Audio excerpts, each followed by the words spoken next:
Now be recorded. All right. Unmuted.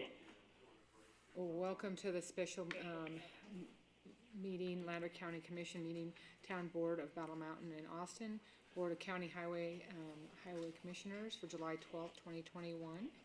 So I'll go ahead and call this to order, and then Jerry, you want to lead us in the pledge, please?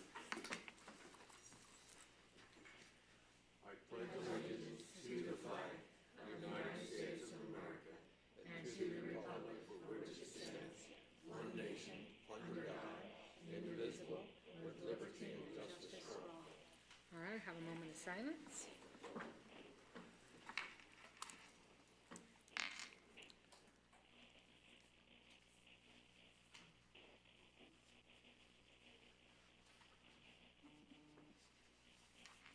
All right, moving forward. Lander County Commissioners may break for lunch from 12 p.m. to 1:15 p.m. Any agenda item may be taken out of order, may be combined for consideration by the public body, and items may be pulled or removed from the agenda at any time.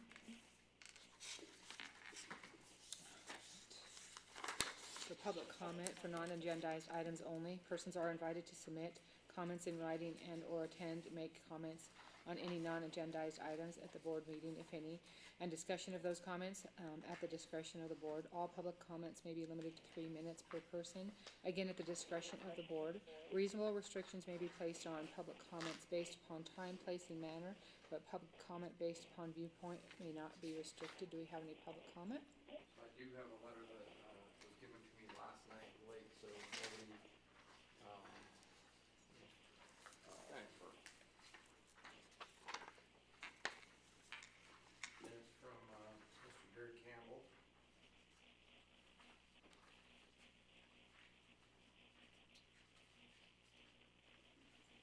Muted. Have a copy. Unmuted. Would you guys like me to read this into the record? Please. Lander County Commissioners, I have completed this letter in regards to the Lander County Master Plan. While I would like to be there in person, prior family events called me elsewhere. I do apologize. I understand the plan has been reviewed and possibly updated. As a taxpaying resident, I would like my thoughts and opinion to be heard, even when read by another. First and foremost, I would like to point out the master plan is for all residents of Lander County, not just a select few. Even though this is the way it is supposed to be, that has seldom been my experience when opposing requests made, even making my own request through the master plan. I was denied requests to the Planning Commission, the County Commission, and advised there was another resident opposing or being advised by the Planning Commission that was in a master plan was permanent. But when I opposed the other, I sat back and watched as the Planning Commission and Lander County Commission wildly approved multiple requests from select residents, even amidst multiple protests, proving the master plan was not for all and only for a few, and that the protests of others fell on deaf ears. My family and fellow residents were responsible citizens when picking the location of our homes and where we would raise our families.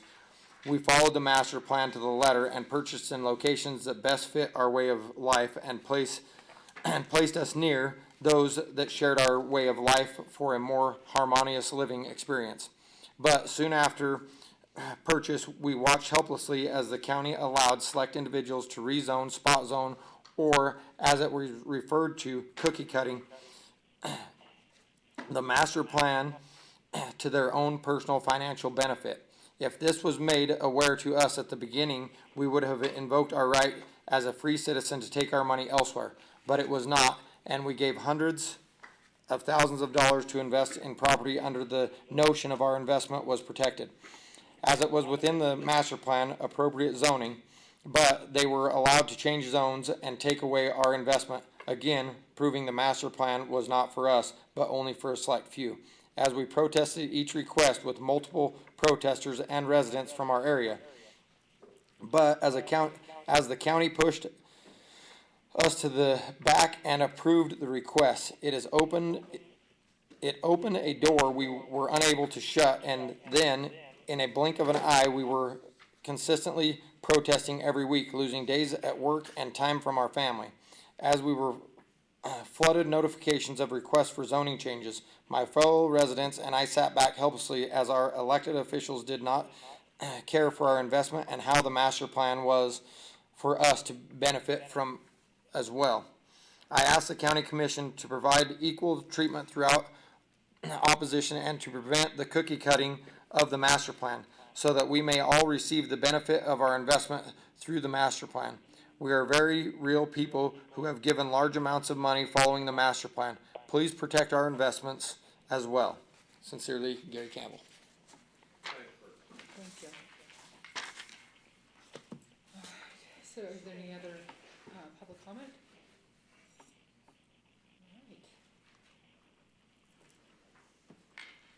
Is there any, didn't we invite everybody? Planning commission and general, we don't have anybody here from the planning commission? Not that I see. Alright.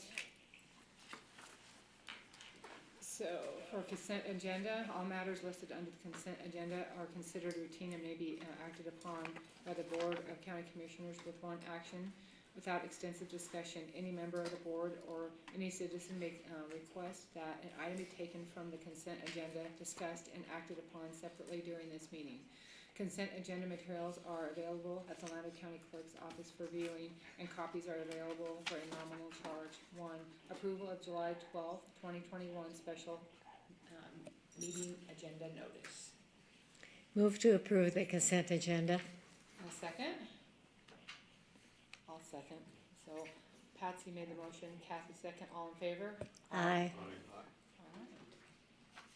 So, for update, discussion, and possible action on the proposed draft master plan, to give feedback, modify and/or delete the proposed language in the draft, to provide future guidelines if necessary. Alright, here we go. To fix.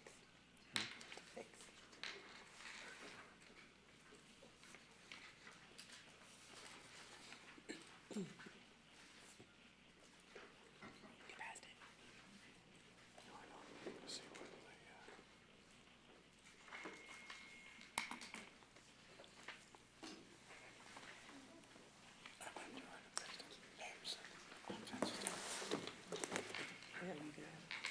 You didn't say it in record, or did you? Yeah, just no, say they've it? already made the correction.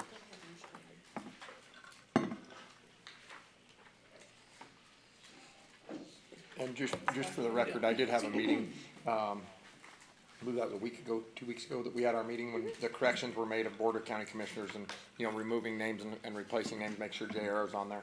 The spelling of names, some of that stuff has already been corrected, so I just wanna put that out there for the record.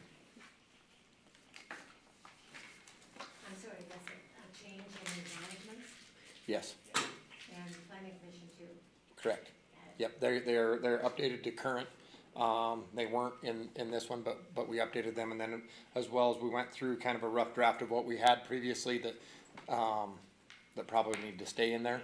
We took a lot of the shalls out, because they had a lot of shalls, like we shall create boards and we shall create this. And I think that that's a decision that this commission should make as opposed to it being put in there, so there's some mays. So I just wanted to give that general overview before we get started. Hello, Commissioners. Derek Kirkland with Wood Rogers, and this is Samantha Redmond with Wood Rogers. So we have been working with your staff over the last several months to kind of review the old master plan, go through a lot of zoning code that you have in place now, and then we worked with staff to kind of figure out what we wanted to update. And then also we have Dr. Fred Steinman from UNR who helped us with a lot of the USAID stuff, as well as some of the economic pieces and a lot of the data that we used. UNR helped us put all that together so we could update the master plan. Get in here a little bit. So just a few of the things that we'll point out. When we started reviewing the old master plan, it seemed like the biggest thing we found was that there was a lot of typically what you see in the zoning code. We are seeing in the master plan, where your master plan is more policy level and your zoning code is actual kind of development standard. And so we kind of separated those two a little bit. And also we tried to reorganize it and try to make this as an easy a read as possible. I think what we like to do with master plans is really make them user friendly, gear them towards the users, which is staff, the public, the commission, and just kind of we did a bunch of reorganization and trying to clean it up a little bit and just kind of make it read a little bit better. The other thing we did with the land use section is Austin, Battle Mountain, and Kingston were kind of these separate documents that were out there, and that's okay. But what we did is kind of pull those in a little bit more into the master plan. So when you look at the land use, it's kind of broken into those three areas, and now those plans are kind of incorporated into this master plan rather than separate. So everyone can see comprehensively how all that stuff fits together. We added an economic development section, which we worked with Dr. Steinman on. We had kind of an executive summary that kind of put some highlights you'll see. And then we consolidated the public facilities and services and kind of put all the public stuff kind of in one chapter. And so I think it kind of helped pull all that stuff together and make it a fairly easy read rather than the previous master plan was just a little bit hard to read in some sections, and then it had a lot of development standards in there, which is not typical for your master plan.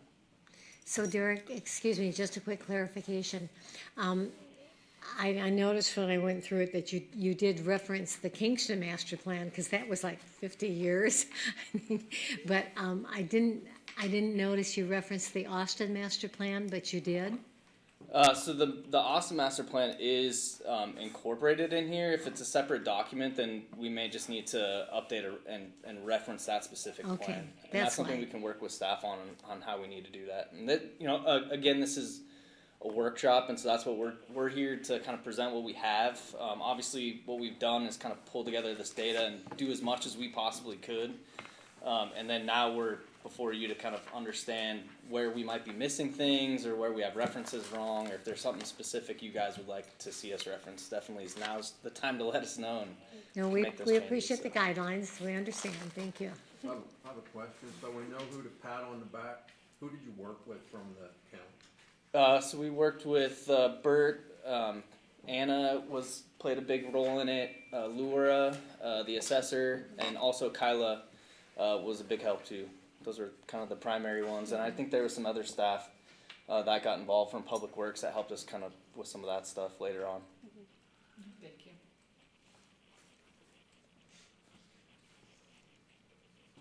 Any other questions? Okay.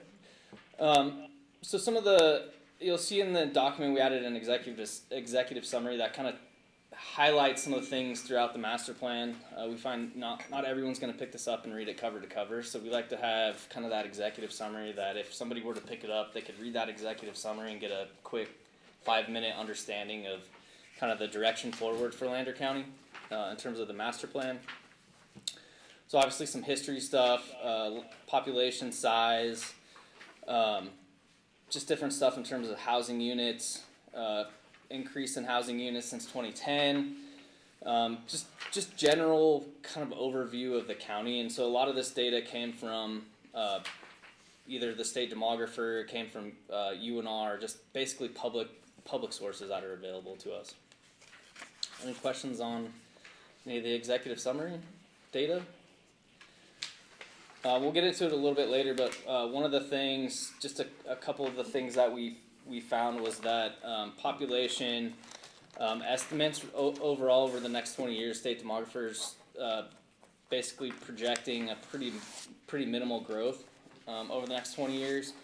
And I think one of the things we found kind of working with UNR is that really Battle Mountain is growing, but Austin and Kingston saw kind of a decline in population. And so overall, that's why you see kind of the county overall was only a slight increase. Obviously, that could change. It's, population projections are a little tough because there's so many data sources. It's hard for us to really project accurately what it's going to be. And there could be things in, the economic development section that end up impacting it, and you end up seeing a larger increase in population. But that's just kind of based on the data that's available to us today. That's kind of where the state demographer is kind of projecting that.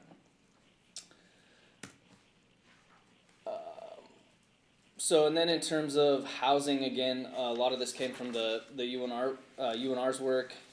And we do have, as I mentioned, Dr. Fred Steinman, so if there's specific questions on any of their data, he can help us answer that as well. So there is, one thing we did find in there was that there is a need going forward for some additional housing units. And I'll talk a little bit later once we get into the housing section, just kind of about the age of housing and that type of thing. So moving on to land use, obviously master plans, this is one of the more important chapters. And so we try to spend quite a bit of time. Laura was great at getting us a lot of the data that we used for this. And then one thing we noticed that was kind of a big deal was that the land use map and the zoning map weren't, there was no data for the master plan map, but there was data for the zoning, and so we basically went back and created the master plan map. The nice thing about having that master plan map separate is that's kind of your high level, this is how over the next 20 years Lander County wants to grow, and you can change those master plan colors, and we did bring some larger maps if you want to take some time at some point and look at those a little bit closer, and maybe there's areas where the commission or staff or residents feel, hey, we should look at some different things, where do you want future development, maybe where things are master planned for development now, that may not be a great idea going forward in the next 20 years, and that's kind of what we look at with the master plan map. And then your zoning map is actually separate. Zoning is, that's kind of the right of your property. It's more set in stone than, say, the master plan of your property would be. Excuse me, Derek, before you go on to the land use here, do you want our comments on the executive summary? Yeah, and I mean, are we coming back to this? Are you doing an overview and we're it's- coming it's- back, or? it's where- up to you. So if you guys want to go chapter by chapter and give us your comments, we can do that. That way we can kind of move on with each chapter. If that's That'd be that's okay. your Yeah, preference. Then we're not backtracking, going back and forth. Yeah, Yep, let's okay. just go along that way if that's okay. Yeah, that's fine. I did have a question on the executive summary, and I thought it was very well done. I'm disappointed in some of the demographics, but we can't help that. But one of my questions was, I was gonna say, right at the very beginning, it's page number 3, you're talking about our basic history. And I guess I'm concerned about the way it's worded. It says, the mining industry has continued into modern day, but has generally extended away from Austin and Kingston, turning the sites into living ghost towns with limited population and growth. And I guess I've never heard Austin and Kingston referred to as a ghost town before. And that, I guess I'm almost taking exception to that. I'm going, no, we're still living and breathing. We're not really a ghost town. Correct, yeah, and that's probably We're not something we listed on any of the should books change. that are out on Nevada ghost towns.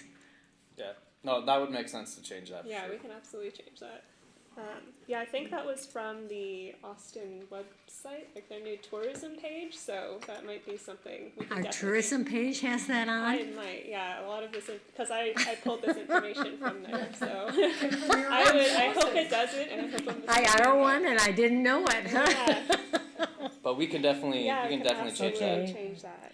Um, Let me mark that. well, it did say living ghost towns. It did say Yeah. that, but I'm going, They're still there. okay. Also, on page number 4, when you've got a picture of the Lander County Courthouse and it says date unknown, Oh, I guess it was date unknown with the source, but maybe we'd want the date in there for our courthouse, Yeah. which oh was, yeah.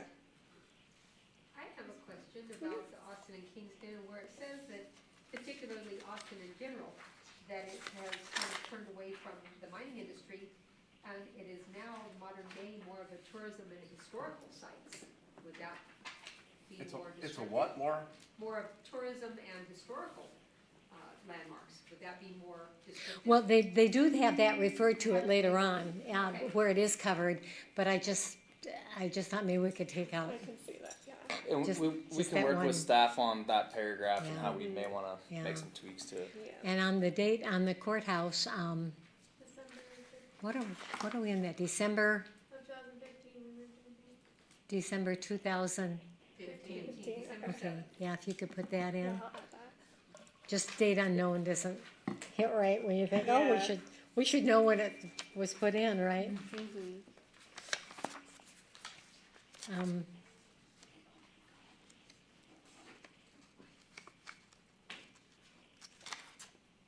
Oh, and I did have a question on, I think am I still on the executive secretary, good. Executive summary.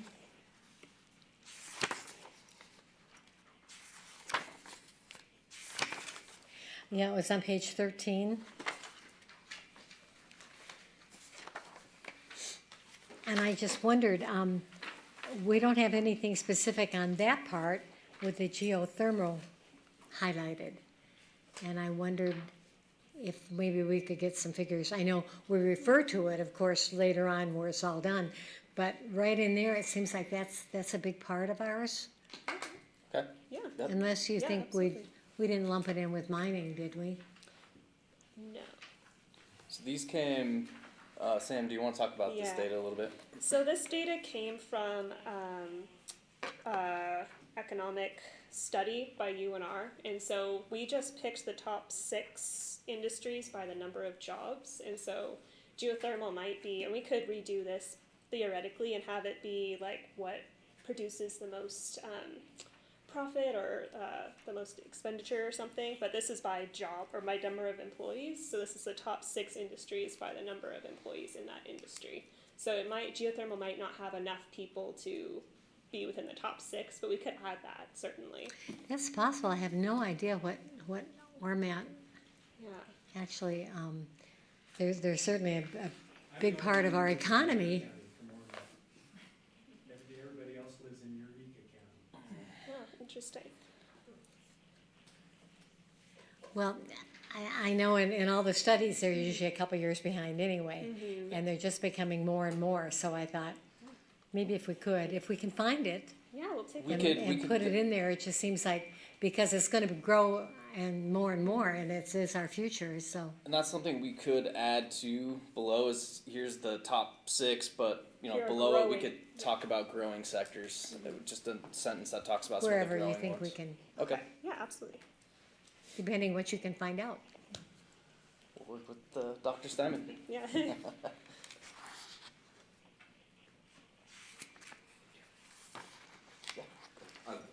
For the record, Fred Steinman, Assistant Research Professor with the College of Business. Just on the employment numbers, to kind of frame the discussion a little bit and some of the difficulty in identifying, total employment by industry sector and the subsectors. With some of these industry sectors, especially those tied to natural resources, be it mining, extraction, or kind of where you start blurring the lines between energy production and natural resource extraction. A large part of these employment numbers are really driven by when you're sampling the data. So, you may have one set of employment numbers for an industry in February, but because there are shifts in prices of commodities, energy being one of them, those numbers may change dramatically by June, July, August, and later in the year. And one problem we also have, especially in terms of the employment data, is sifting out where people live versus where people work. Especially here in northeastern Nevada, where we have a lot of the workforce that crosses county lines.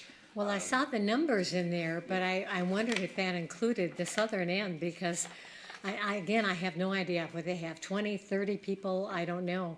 But I bet 90% of them live out of the county. It's So very I possible. thought those might be included in the numbers. It's- And I understand what you're saying about seasonal, but they, they pay well and they're permanent workers, and it's getting more all the time. And I mean, it really is one of their flagships, McGinnis Hills is.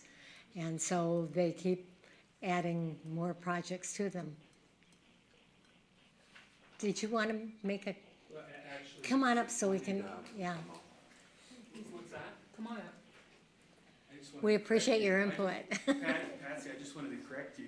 Actually, what I said was, with Jerry Annis, for the record, was not actually correct. But as you know, most of the Ormat workers, which is probably about 40 people now, down at the McGinnis Hills plant.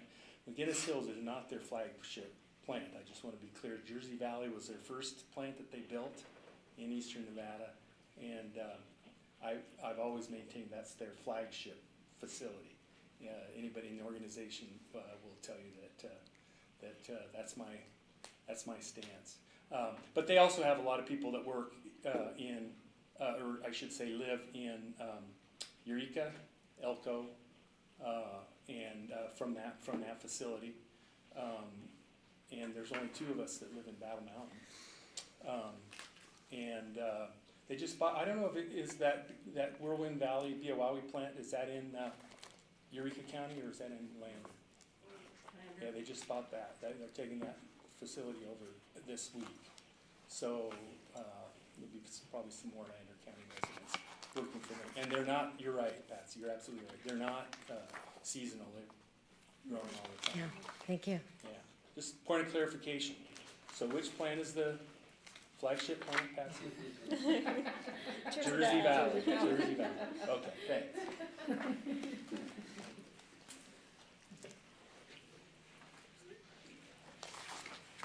Thank you. That's all on the executive summary I had, and somebody else had some. We will work with staff and add some, kind of address those comments in the next version for you. So moving on to the land use section, again, just a very important piece of the master plan, pretty much what the master plan is based around, kind of guides development over the next 20 years. And so we really worked hard on the mapping. Laura was great at getting us some of that data, but obviously, that we did run into some data gaps, and there's still some things where the master plan's unknown, and so we're still kind of working through some of that, and we're going to continue to work with staff on a couple of those things. So if you have comments on any of those land use things or questions, we can help answer those. But just to give you a little background, the difference between a master plan and zoning. So zoning is basically, it's an ordinance, it's law, it's basically governs what you can and can't do on your property. And then, your master plan is really more policy based. It's goals. It's kind of the higher level. This is how we want to grow over the next 20 years. And so it's just two different things, but very, very much related. I think with master plan, you can change some things with that and not impact people's property because they'll still have the same zoning.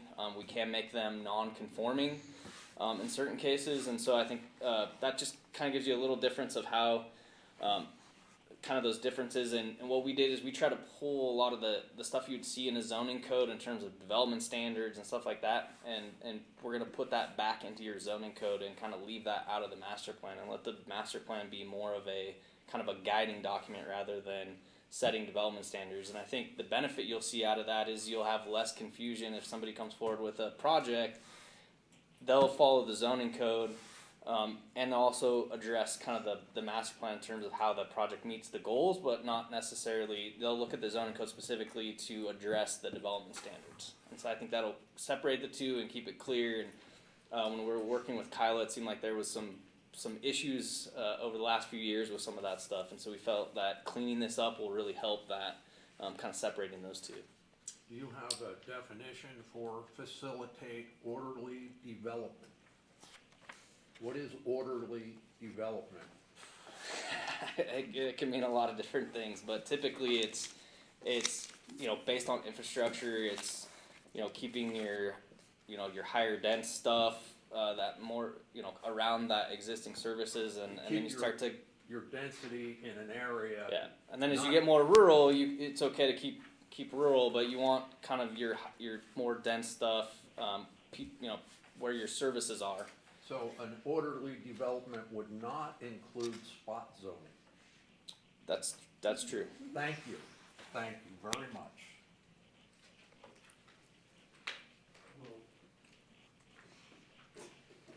Those are set forth in policies 2 and 3, Arthur. So I have a quick question, and this is more of a question because I don't know. I mean, when we do the acreage for, and I'm on page 1-7, down at the bottom for medium density. Currently, do we go down to 1.5 and allow septic, or are we at having water on spots that small? Because I thought out where on 26th and out there were some places that have gone down to 1.5, but I don't know if I'm correct in that or not. I believe it was 2.5 that I know. Somebody, are you referring to? Like some of Jay's things, Yeah, the your some Brown smallest Mountain he'd Drive, ever I think. gone, are any of them 1.5? Because I couldn't remember. Well, I don't know that there's any as small as 1.5. I believe that most of them along like Brown Mountain Drive or that All cutoff that. road are 2.5. Okay, all right, I just couldn't remember, I wanted to make And- sure that, And just for clarification, these,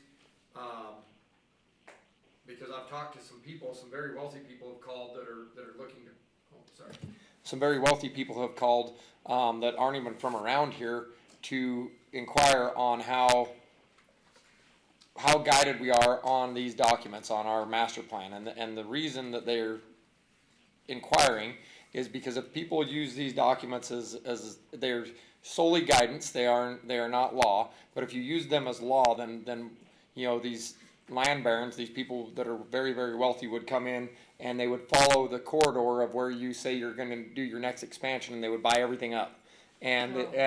So please, when we move forward, remember that these are guiding documents, that they are not anything set in stone, because people would use that as a tool of self-improvement, you know what I mean? okay, all right. Yeah, that's.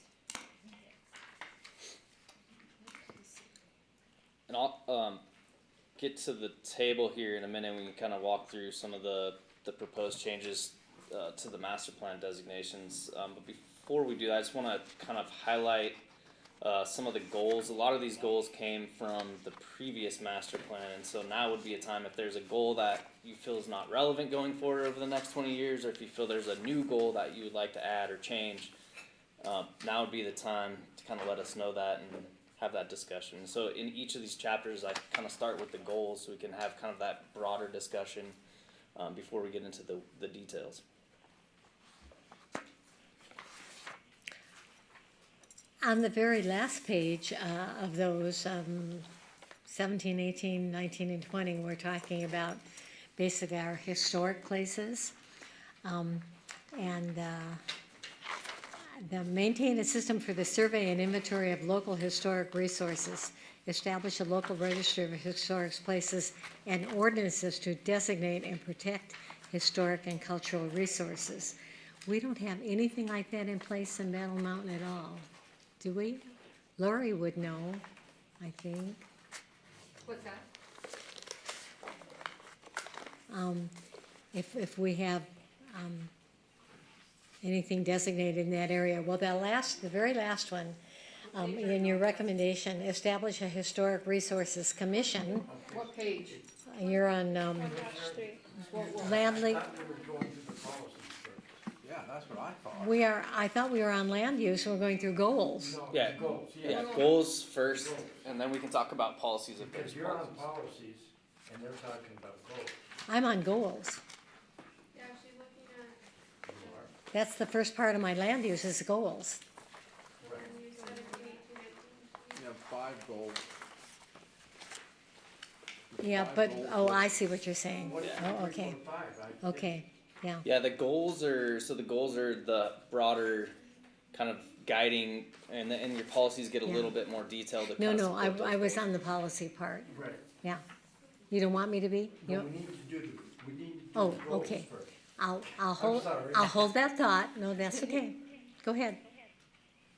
So did anyone have any comments on the goals? Are you guys okay with those? Is there any direction for us or staff to kind of look at any of those goals, add new goals?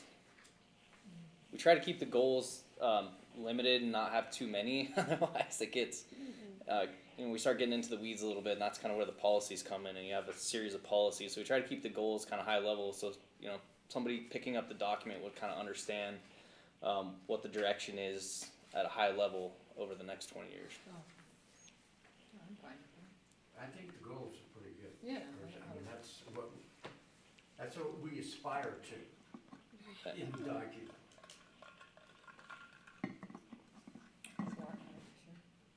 Any additions or subtractions? Perfect. All right. So now we can talk about the policy changes. You're on. Yeah. You're up. Okay. You're up, Pat. Well, if anybody's got any before in the policies, that's fine, I'll weigh it. I don't understand what this means. Well, on page 1-8, in the first box, under designation standards, it says conventional cul-de-sac development is discouraged due to lack of connectivity. Traditional and conventional interconnected development patterns are appropriate for this area. What does that even mean? You said 1-8. It's 1-8, and it's just the first box there. You have design standards there, under characteristics and development guidelines, under residential. Yeah. And this is something where, again, we try to take a lot of the design standards out. A lot of this stuff came from the previous master plan, and so we didn't want to change too much, but Well, I mean, but what does that even mean? in this case, our guess would be that, typically you want it to be interconnected. You don't want just a bunch of cul-de-sacs that aren't connected, but we could delete that, and I don't think it would impact this master plan, because typically something like that you would see more in your development code, in your zoning code. But it's really up to, really up to the commission on.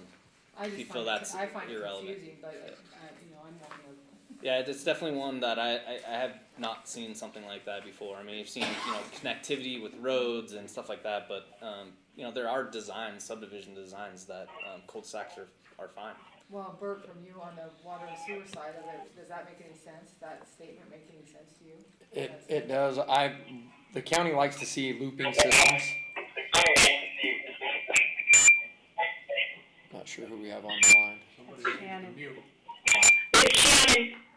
Okay, can you, unless you have a question, can you be on mute, pretty please? I just wanted to talk to your connectivity. It usually is water because they want looping and not cul-de-sacs. So typically, a looping system, so anytime you have a dead end water line, you want to move all your water, you want to renew it within your pipes every 7 days. It's kind of the standard throughout the industry. So anytime there's a loop, you get better fire flows. You're renewing your water in your pipe, so you're getting better chlorination, and you have a cleaner water system. It's typically better for that. The other thing that it's better for is for emergency response. So they have more than one access point. Oh, okay, that makes sense. So a lot of times that's why they deter cul-de-sacs, Oh, okay, is that makes for water and for the emergency response. Okay, so that makes sense. Well, it's also talking about when is connected to the county's infrastructure. If it's not connected to the county's infrastructure, you go into what Arthur's concerned with, and that's spot zone. And that's when they have to drill wells. Okay. So Well, that cul-de-sac part makes sense. Now I can actually envision what you're talking about. Instead of having a dead end, they're all like this and like this, so Yes. they're all interlooped. if there's Makes more county sense. infrastructure. I had to, yes, so that's, I had to But if there's no figure out. county infrastructure, Yeah, that, yes. You wouldn't have, that would be, we would hope that we're going to put some type of pause on spot zone. okay, all right, all right. That, was our goal. Yes. All right, thank you. I just didn't understand what that meant, so. And that is found under the medium density master plan category, which would be, higher dense type stuff that would Okay. be typically connected to your city or your county services Okay. infrastructure. All right, thanks. Is there any policy changes you'd like to discuss before, and then I'll get into that whole table. Okay, then, yes, down here where you're giving us recommendations, and it says establish Lander County. Now, this is in the policies, and it's LU 20. It's on the third page. Establish Lander County as a certified local government with the National Park Service to provide the county with additional opportunities for funding, for reservation activities, technical assistance from the State Historic Preservation Office and other agencies, and demonstrate community commitment to preserving historic resources and landscapes. Now, on that, and I think that that's a great idea, if we'd like to think about doing something like that. I don't know right offhand what the cost would be, anywhere from 25 to 50,000. I think you'd have to get somebody to actually do the plan for us. But I think it's more Battle Mountain that really needs it. Austin, actually, and you referenced some of our places later on about 1971. Actually, the whole town was designated historic in 1971. So with that, I don't think we need the CLG. I know some of the other towns that have done that, and it's been excellent. So if we want to, leave that in there, I think that's great. But I don't think, unless Austin would be included with no extra cost, I don't think we want to say just Lander County. I think we might want to say Battle Mountain. What do you think? Explain that to the commissioners? Yeah.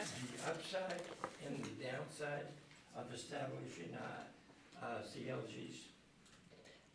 So basically a CLG is a little bit different from like the Austin Historic District. So that's something that was established, that's already on the National Register. So a CLG would involve, and this is something that Story County, a kind of similar county to Lander County, has. And so you would establish ordinances. So the first, like LU 17 through 19 discusses like the ways you become a certified local government. So you establish ordinances that could protect the historic resources in the county, and then you establish a Historic Resources Commission, and then it's kind of a joint certification with the National Park Service and the State Historic Preservation Office, and it doesn't prevent people from doing anything to their historic properties, nothing Private more than land. whatever your ordinance says. But it does provide more opportunities for like technical assistance from the Historic Preservation Office. It provides funding, like you can get grants to restore things with a CLG, and it just kind of, I guess, really broadly demonstrates a commitment by your county to your historic resources. So that's kind of the upside of it. In terms of downside, I'm not as familiar with what the downside would be for that. You would need to prepare a plan. You'd have to do an inventory of your historic resources in the area, which would require an architectural historian or an archaeologist. So that's something you'd have to explore if this is a direction you wanted to We take. have to spend a lot of money. Well, you have to have It would run. another layer of permission too. Mm-hmm. Yeah. This is usually for larger communities. Mm-hmm. 17 through 20. Mm-hmm. I do not like 17 through 20 Okay. for Lander County. I agree. Okay. I agree Yeah, 100%. absolutely. It's And we could create something, more broad. Yeah. If you wanna, you wanna push forward with some sort of, protecting historic resources, we could just keep it more broad and just say it's something that the county encourages restoration of historic properties, something like that too. It doesn't have to be set in stone. I would rather see something like that than another Okay. Okay. government. So what we'll do is we'll take out, what I'm hearing is we'll take out 17 through 20 and we'll come up with a new one that's more broad, that is kind of more broad in terms of the county supporting restoration of historic resources. Yeah, absolutely. Maybe something in with, in the future, that we would continue to think about it. well, we could always adopt it at a later date. Right, but I mean, To it put shows, in right now is just adding an extra layer of thing when it's not necessary. Ted? And our present population. Go ahead, Roger. 14, 15, and 16 are connected, 16 through 20. Yeah. Yeah, so 14 through 20 then. Yeah, so 14 through 20.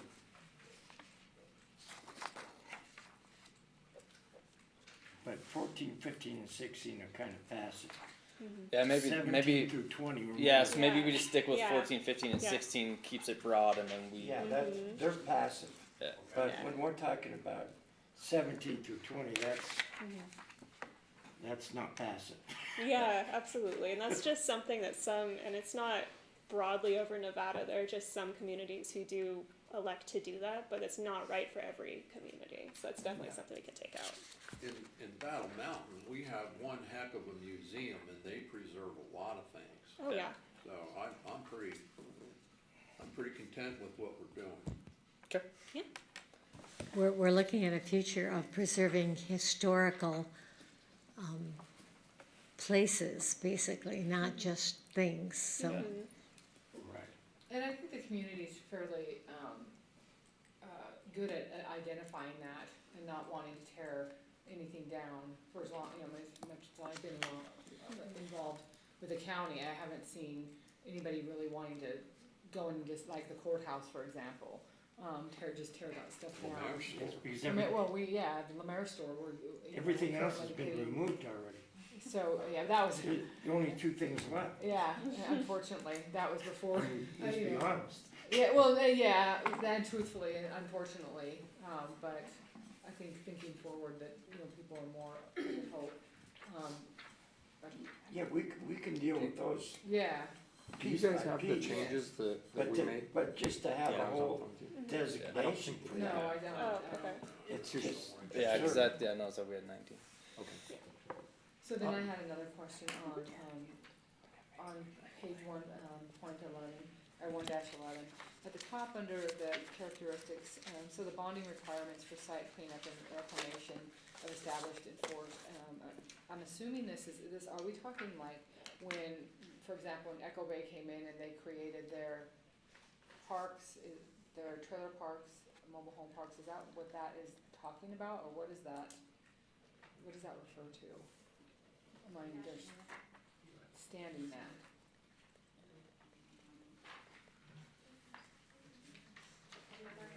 So my point is this one is right here. Yeah. My question is that like, because this has been an issue of mine, when, for example, when Echo Bay came in, they create these subdivisions, then they leave, and then they go, you have someone who has a beautiful home here, you go down some here, and it's dilapidated. There's not a lot you can do with it. So I'm saying, is this meaning that there's a bonding to do something to make sure that all of this stays nice, or it's up like 2 houses are super nice, these are in demise, 2 houses are nice, these are in demise.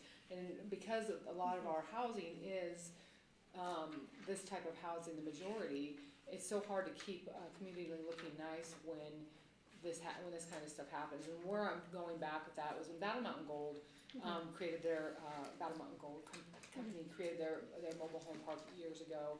The mine had it was a beautiful park, and they had it kept pristine, and they kept it that way until the company sold in the late 80s, and then after that it went down.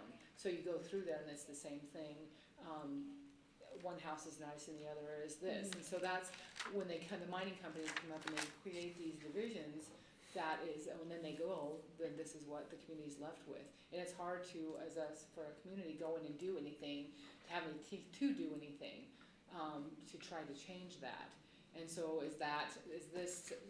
my question was this something that can help prevent that when the companies do come in and do their housing? Is that what that refers to, or is that something totally off track? I don't see the connection myself. Okay, well, that was just my.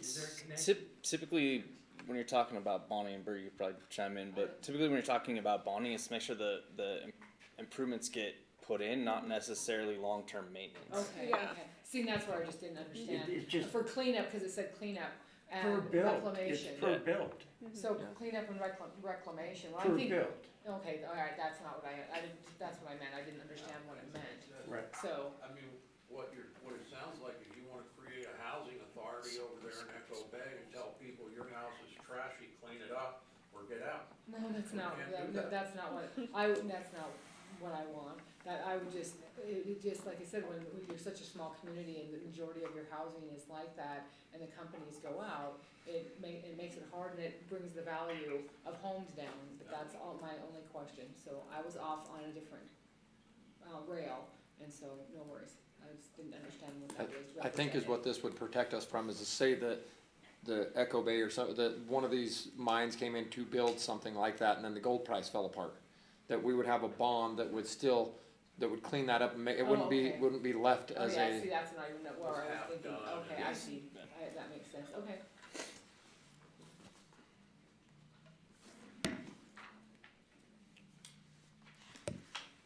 Any more policy stuff? So just so you guys are, just, so the commission is aware, you know, like in here on all these, I don't know that you guys have the copy that we went through because I don't, I'm not saying that as any fault to you guys. But, anywhere in here like that says county engineer, things like that, they've corrected all of them because, you know, obviously we don't have a county engineer. So there are some corrections that we made going through them, so it would either be, Anna or myself that they refer to in there on a lot of these things. Okay. And we'll have, the next version that you get will have a track changes, so you can see kind of from this version that you have to the new version, including our changes that we make, the direction that you guys provide today. Okay, just in general, where we have information talking about especially buffer zones, industrial uses are discouraged adjacent to residential, and then they talk about all your buffer zone. One thing that I would like to see in there, at least on our master plan, is when you talk about the buffer zones, that we specifically say trees, buffer zone, because it's easy to put a buffer zone in and not do trees. And I think trees are so vital for so many things. I mean, besides energy and health and you know, naturally aesthetic and all that, but I think they're a key thing, and I would like to see them, if somebody who picks up our master plan knows that we would like trees if they're gonna be developing or doing anything at all. Okay. Yeah, we can put some general language about that. And then I just had one comment on, the information on Austin, which is on page, 26? On Stokes Castle. We really need that updated. And, it is currently, it was bequeathed to the Historical Society. Oh, okay. So you need to look that up so we have some general information on it. It looks like we just kind of left it there and nothing's happening, but I like the history. Yeah, we can definitely expand on that. Perfect. You're so young, you probably, have you ever heard of Molly Knutson? She was on the Board of Regents. No. Had a big ranch outside of Austin. She was the one who stepped in and actually bought the castle instead of it going to Las Vegas. Gotcha. Oh, great, Yeah. And then she rolled it down to one of her, it wasn't really a stepson, but it was a quasi family member. And then when he passed on, he left it to the Historical Society. That's great. Yeah, that's great information. Thank you. Yeah.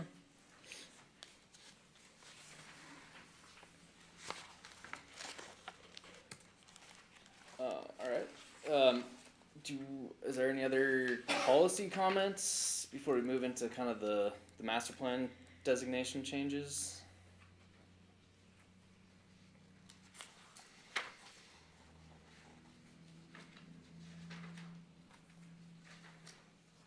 We're starting an industrial park out of town here.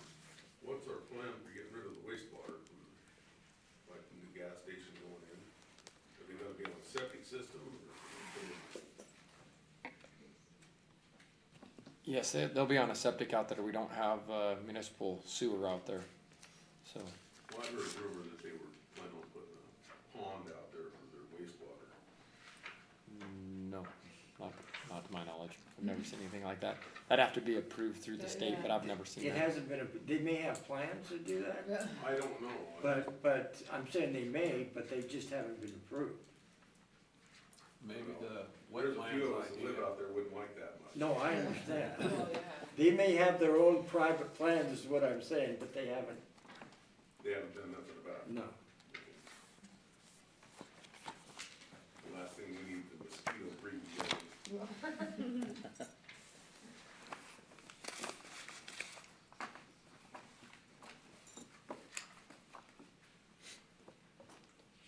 So jumping into some of the other elements of the land use, and so kind of the big one, some of the big changes was we tried to kind of reorganize some of the master plan designations just for clarity purposes. It seemed like there was some confusion and just wanted to kind of do some, it was mainly some reorg, not necessarily changing densities or anything like that, but it was more of a reorganization and adding a couple new ones based on direction from staff. So looking at that, A3 is proposed to remain. A2 is proposed to go to RR 4.5, and the reason for 4.5 acre minimum is there, and Laura could jump in if needed, but essentially with the 4.5 acres, it covers a lot of parcels that are basically non-conforming today. It brings them all into conformance with that 4.5 acre minimum, and so that's kind of where that RR 4.5 kind of clarifies that. I thought it was 7.5 acres for 640 acres.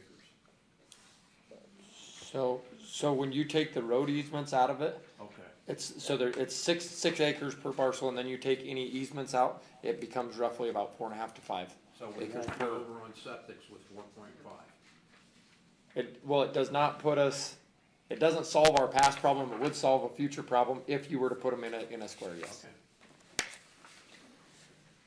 Okay. And then one of the new ones that was created is the RR 2.5, and that also will help bring some parcels back into conformance and create kind of a newer designation that allows you to kind of go a little bit more dense than the 4.5, but keep it kind of that more rural 2 acre rural ranchettes essentially is what we are referring to that one.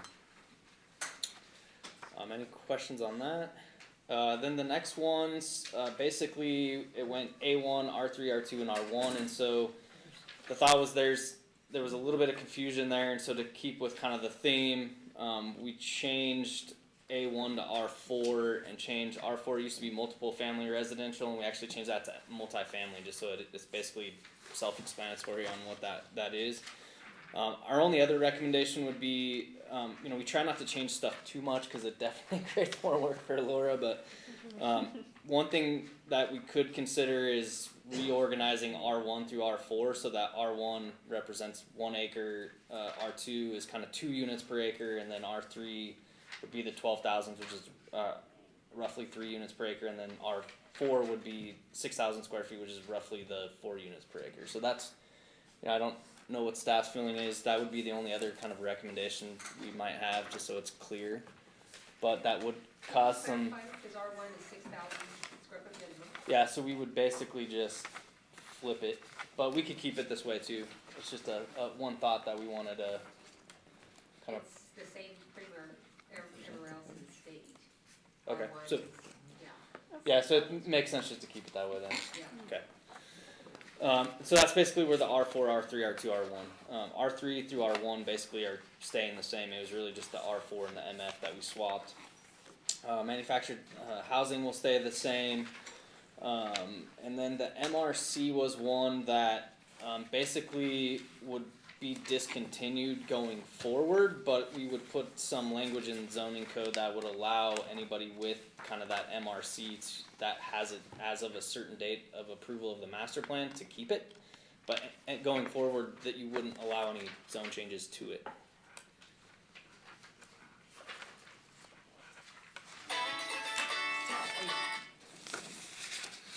So that's pretty much the residential stuff, and then moving on to kind of the non-residential, we basically kept the open space. Industrial was previously identified as M. We just changed it to I, so it kind of conforms with the industrial. And then TC, so tourist commercial. I think kind of the big one here is we split out tourist commercial and general commercial, where I think previously they were tied together, and so that seemed to create some conflicts, and so we kind of broke that out a little bit separately.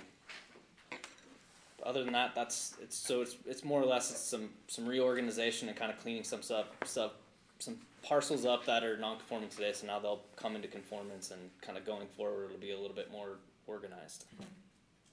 Any questions on those changes? And then we will be, after the master plan process is completed, then our next step is to basically go back and take these changes through the zoning code process as well, which gets a little more, tricky. That's where Laura will help us a lot there. So. Yeah. But we got to get the master plan set first, and then we'll come back and update that next. So kind of the key opportunities, just to wrap up land use, and then we can get any more comments you guys have, but kind of the next step is just, if there's any changes to the maps, any areas you want to look at for future development, or any areas that are currently designated for high density that you may not want high density anymore, just things like that. Now's the chance to kind of mold those maps into kind of what you guys foresee over the next 20 years. Maybe if you don't mind, for me, I remember hearing it somewhere, and I don't have the facts of it. Somebody here probably does. Is it 2 acres or 2.5 acres? Anything below that is what actually starts paying for public utilities. Where the lot size actually, there's a point where it gets too big, and then the lot size is so big that it no longer pays for the utility to be ran, sewer and water and things of that nature. What exactly is the size of lot where it becomes that tipping point? There's a lot of factors involved into that, and I mean, every community is a little bit different, but I mean, typically, once you start getting over an acre in size, it typically starts getting a lot hard. I mean, the lot sizes are so big that the lots start not paying for those infrastructure. So usually, like 6,000 square foot lots typically will come out, like if you were to do a fiscal analysis, typically a 6,000 square foot lot or smaller start to come out positively in terms of paying for the infrastructure. But usually it's typically around an acre, but every community is a little bit different. It just depends on the cost, how far. There's just a lot of factors involved in it. Okay. I just thought that's important for this board to know, because when we start extending our infrastructure out and continually growing lot sizes, it starts becoming we can't ever pay for our own infrastructure when things go bad. So it's important to know, at what point we're overreaching. I don't know if Fred has any input on that in terms of if you've done any research on lot size and just your experience with more of the fiscal side. Does that make sense what I'm asking? No, absolutely. So, I mean, this is a problem you get in any populated area when you start to have what, we refer to in larger metro areas as suburban sprawl. As you push your infrastructure out from your core, geographic area of the population center, the cost of extending that infrastructure out increases, and it tends to increase exponentially. It's not a 1 foot per $1 cost. To go 1 foot out is $1, but to go out 2 feet, now it's $2.50. And usually, what we see in Nevada, especially in our non-metro areas, the more rural communities, the cost of extending infrastructure out where, beyond where the existing urban, built environment is, there's a significant cost. And once you start getting into the 1 acre or larger lot sizes, you can just never recoup the cost of extending infrastructure out, because it's not just to that 1 acre site, it's the 1 acre beyond that, the 1 acre beyond that as well. It's just the nature of building public infrastructure. Bert, can we ever pay for our infrastructure? I mean, we've got millions and millions and millions of dollars with just the sewer plant out there. Yeah, well, currently, it's it does pretty good right now, but we don't wanna end up in a situation to where we have these, what do they call the little homeowner associations, that are having to pay for that infrastructure, and that's my concern with the overly sprawling, or with creating too many lots of the 1 acre to 2 acre to 3 acre size, them small ones that are under 5 acres, and we're providing municipal sewer or water to them. We never pay for that infrastructure that we put in the ground to get it there. And that's where the septic density becomes kind of a hot topic, because we're overloading septics, and we're putting ourselves in a vulnerable situation if we ever ran out of money where we wouldn't be able to continue to pay for the infrastructure in place, and that's where homeowner association type of, So that's why we go from density out. We don't just shoot out to the back 40 and create a subdivision. yes, that's the thought process. That's just kind of the moving forward with this. I hope that, that's what I'm hoping that these guys are looking out for, and the commission as well, is that we kind of see where we're heading, so we don't put ourselves in a tight spot, including with issuing septic permits. We have to be pretty conscious of that. If I can just add to that quickly, it's not just the cost of building the infrastructure in the first place, it's the long-term maintenance. In our world in economic development, we like to joke and say, well, any fool can build a road between point A and point B. It's a one-time cost, you know exactly what that is. But you have to maintain that road for the next 150 years. You're gonna have to resurface it every 20, you're gonna have to do sealing every couple of years. And because of the nature of Nevada's fiscal system, in that we depreciate real property down to 1/4 of its starting AV, you have a decreasing revenue source in what you can generate in public revenues from that particular parcel. But because your infrastructure maintenance costs increase over time, year over year over year into infinity, sooner or later those lines cross. And that parcel is gonna cost you more in terms of the maintenance of the infrastructure than you're ever gonna recoup in terms of public revenues from that parcel, just because you have that natural depreciation of real property. And again, it's just, why more dense development works, because you essentially are short-circuiting that maintenance question over the next 100 or so years.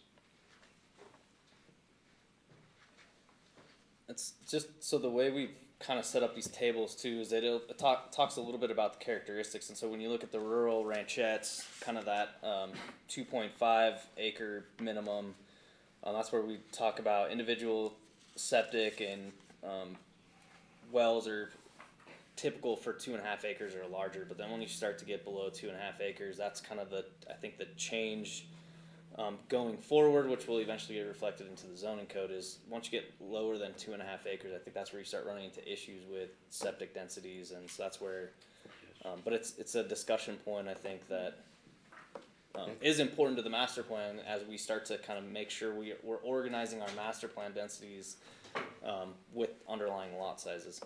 Yeah, I think the sweetheart number we're looking for is that 4.5 acre, including road easements. That's not cul-de-sacs, but road easements all the way around a piece of property, that keeps us within our septic density. Anytime we go below that and are requiring septics, that's when we start exceeding the densities, and there becomes issues. Well, it leads to spot zoning too. That's what has always led to our spot zoning. They're allowed to, they've got a 5-10 acre parcel, they're allowed to go down to an acre or half acre, and they all built their own septics, and there's no infrastructure out there.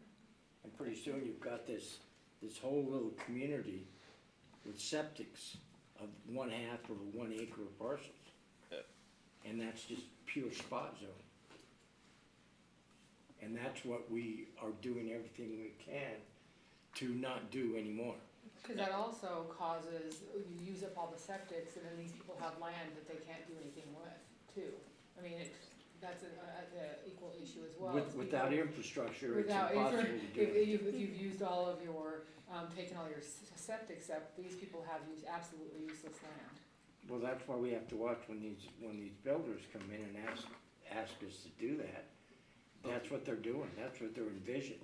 Let me There's ask no you this infrastructure question. there, it's inevitable that was gonna happen. Let me ask you this question. There's a section of land,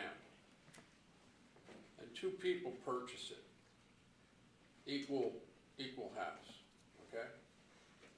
So one person decides he wants to develop it and grabs the 99 septics. Is that legal? Currently it is, it's first come, It first served. is, And that's, first one there, Yes, first Even come, though- first catch the served. septics. Even though the county has to protect the other half. The county has to protect the rights of the other half. No, the rights, no, they're not vested yet. What? The rights aren't vested yet. They haven't made application for any septics, so they're not vested rights. It's like if I own 10 acres somewhere, and I say, oh, you have to protect my rights. That's not the way I understood it. The way I understood it is the county's gonna be responsible for that other half No, because all the septics were used up. no, It's first come, first Yes, it's exactly. first come, first served. And then the county gets left holding the ball. Well, the county has to watch out when they approve the builder to do that, because it doesn't take a genius to figure out what he wants to do with it. so now we're looking at, to make sure I understand, nothing's smaller than 4 acres? No, I'm just 4.5, I'm just Oh, no, I'm throwing- just making sure I was no, understanding. No, because we have some in here, you know, that are much smaller than 4 acres that are allowed septic and well. Uh-huh. And so I'm just making the commission aware, just as a general, something for you guys to know moving forward. Okay. That, you know, and I do know that a lot of these work in these bigger places that they'll have, the clustering is beneficial because then they can run, you know, say municipal sewer there. And somebody, you know, or municipal water there and not the sewer. And then everybody will run off their well, but their sewer goes into you know, it's not leaching into the ground, it's actually going to your treatment plant. And so it can be beneficial when done in the right place.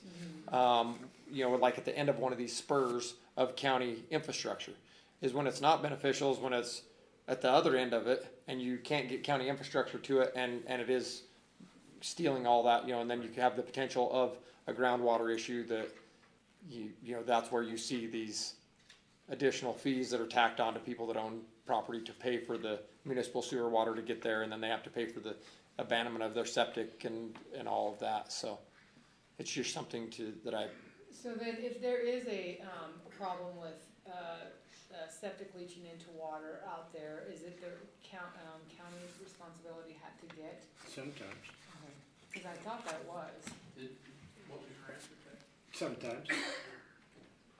yeah, there are a lot of variables that go into that. It's better to be cautious on the front end. Yeah. Oh, yeah, I agree. And kind of going back to that, I think one of the things that we're going to focus on next. So the way we've structured it in the master plan update is that basically at 2.5 acres, it would kind of cap that what's allowed for septic and well, and then going forward, anything less than 2.5 acres would be encouraged to use, you know, either septic and public water or just use public infrastructure less than 2.5 acres. And Okay, that's now- guidance in the master plan, and then so if you wanted to kind of go further with that, when we come forward with the zoning code update, that's where you would need to actually create an ordinance or create something, because NAC allows an acre, I believe. It does. And so as a county, you can go stricter than that, but you'd have to adopt a zoning code and ordinance and standards That's why for I was that. hoping the planning commission would be here so they could understand that. Well, we do have areas, especially in the south, where they are 1 acres. And we have no way of getting county infrastructure out there. Right. So therefore, they are septic and wells, yes, and 1 acre will do it. Fine, any less than that, we have problems. We've had exceptions that we've had made, but, they have to be close to common ground and things like that before they do that. So we're still okay, but when we look at, you know, what we're creating, we're saying we have to watch, it's a big county. And there's a lot of times where there's some counties, and I'll use Washoe as an example, where they will let you do an acre if you're on public water, and it's a one-time grandfathering. Your parcel's older than a certain age, a year, but all new parcelizations would have to be, you know, in case of Washoe County, is 5 acres or larger. So, and obviously here we'd have to kind of talk about what that would be, because it's more rural. But again, that's an ordinance that would have to be adopted to go above and beyond NAC.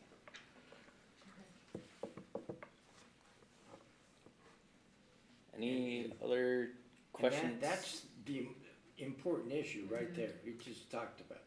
That's what we have to really, really take care of to structure. Otherwise, we're gonna have spot zoning continue. And so, kind of leading into the maps, try to move a little quicker here. Sorry, a lot of information to cover. So,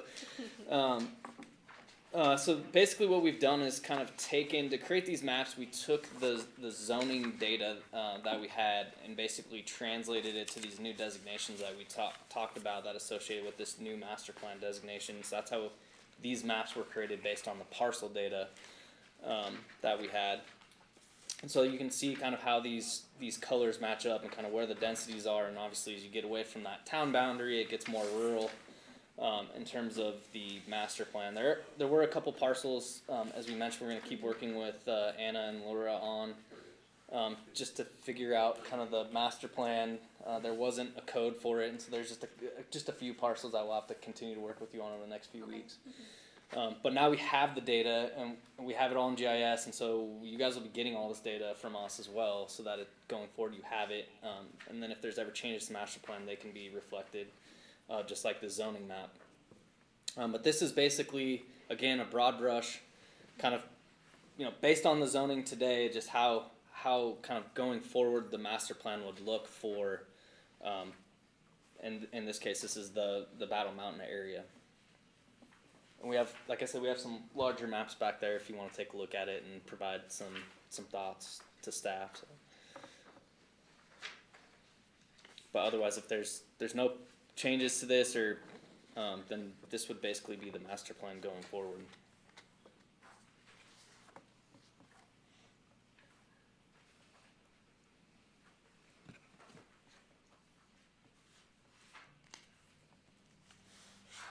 Which overall, I mean, it looks fairly reasonable. We didn't see any red flags, and as we mentioned, we'll kind of continue working with staff just to see if there are any tweaks that we need to make, and then we would show kind of what any changes that were made or are proposed to be made would be provided to you and kind of pointed out with the next version.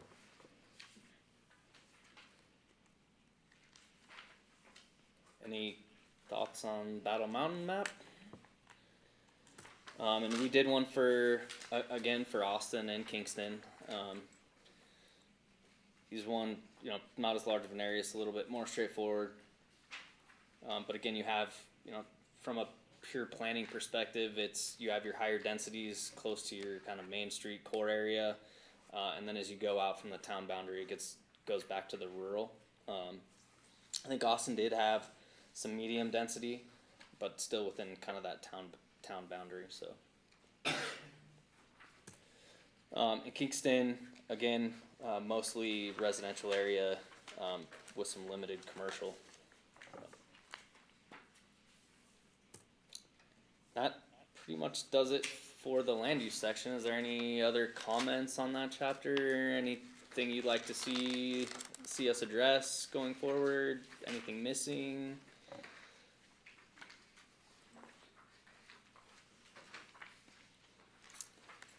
All right, move on to conservation natural resources. So again, a lot of this. Okay. Oh, sorry. Take Go a ahead. 5-minute break. Okay. Okay, so just 5 minutes. Will now be recorded. Unmuted. We ready? All right. So I got a call on a question on LU 13, and it had to do with the in Winnemucca, and you might know a little bit more about this, with the whatever mine came in and put that little tiny houses in right before you get into Winnemucca on the left-hand side for their workers. Their it was a Highcroft, so it was Highcroft, yeah. So that the question is and Patsy and I were just discussing it, at that time, if they were to come in and ask that, we could put any kind of standards or, guidelines at that time for them putting those little tiny trailers in, or what? that now on anything. Okay, well, that was just the question, they said, are we going to do that in case we have, like, Highcroft come in and put just a little, have a little piece of property and put all these little tiny trailers just for You put temporary conditions on it. houses, okay? That's the situation where you have them bonded, and the example was that the price of gold were to drop. Mhm. Then they're bonded, they have to clean up whatever they're. Okay, so yeah, that, Yep. alright, very good, alright, thank you. All right, moving on to conservation and natural resources. So with this one, a lot of the stuff was just kind of reorganization of what was in the old master plan and kind of updating it with kind of the new data sources that we found. And so going back to the kind of to start off with the goals, is there any questions, comments, feedback on any of the goals that are proposed for this chapter? Well, number 3, I have a bit of a problem with, because under renewable energy, you have solar, and I was just at a state land meeting on Friday, and it was mentioned that the commissioner from Douglas County doesn't want to get into a situation like they have in Tonopah, where they built a solar plant, and now it's abandoned.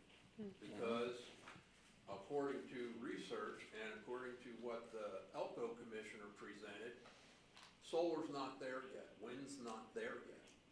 Geothermal is, sure, it works. But the solar, I mean, look at Solyndra, look at the solar plant in Spain. And what do you do with that after they abandon it? What's going on down in Tonopah with that solar plant? And, there's a perfect example of a mine cleaning things up. Yeah. So, Is there a specific term in that you would like to see changed, or? proven renewable energy projects. Okay.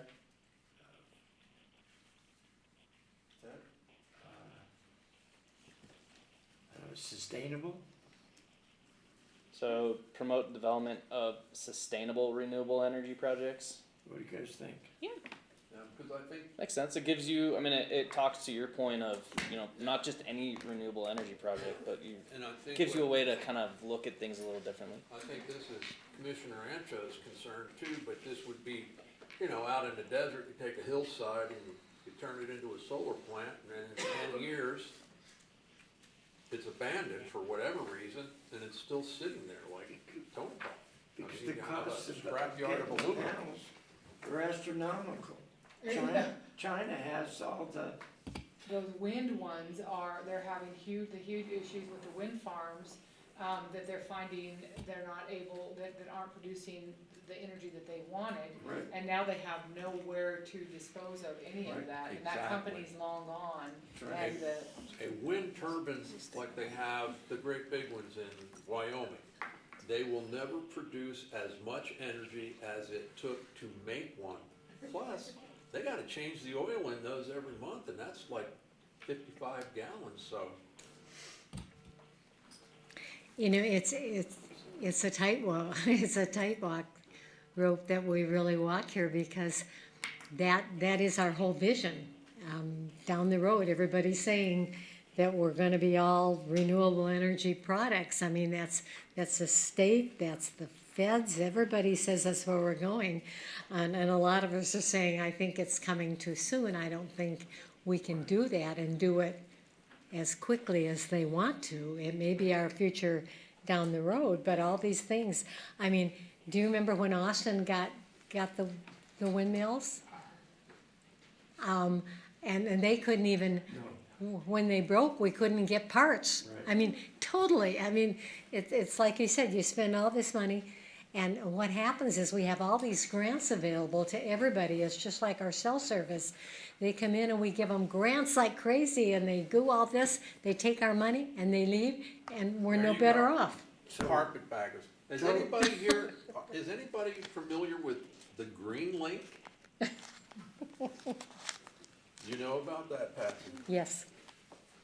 I'll talk about that at the next meeting. Well, anyway, so we want to, water this down a little bit, is what we're saying. Because the technology, I was just reading on this, cause I wanted to know a little bit more about it, and they said, and this is up just within the last couple of months, the technology isn't there yet to support the solar, it's just not there. So but there's a lot of money, government money handed out, so they're rushing in and taking that money, doing all this stuff, and then they're rushing out, but the technology is not there to keep up and run any of this, efficiently. So, big issue. But Energy economical companies- and sustainable. Okay. Energy companies were mandated that, like Sierra Power, they were mandated that a certain percentage of their energy has to come from a renewable source. So these companies, a company gets these grants from the federal government and builds these solar plants. Okay, so you get construction workers in, you get some labor, and then, you know. Texas is a wonderful example, because when they froze this last winter, they didn't have any power. There you go. Is because they were relying on, solar, power, and that's why their whole state, froze. You wanna come forward, please? Sure. Jerry Yannis, again, for the record, from the Planning Commission, I might add. You're searching for wording on the renewables, and whether you call it renewable or sustainable, I think I would recommend that you add properly vetted. Whether it be properly vetted, whether it be by the county commission and or the planning commission. I think when you say economical, I believe that, I disagree. well, And I'll tell you why I disagree, because as Patsy pointed out, a lot of people get grants to put these facilities in. It's economical for them, but in the long run, you need to vet the long run, the long term.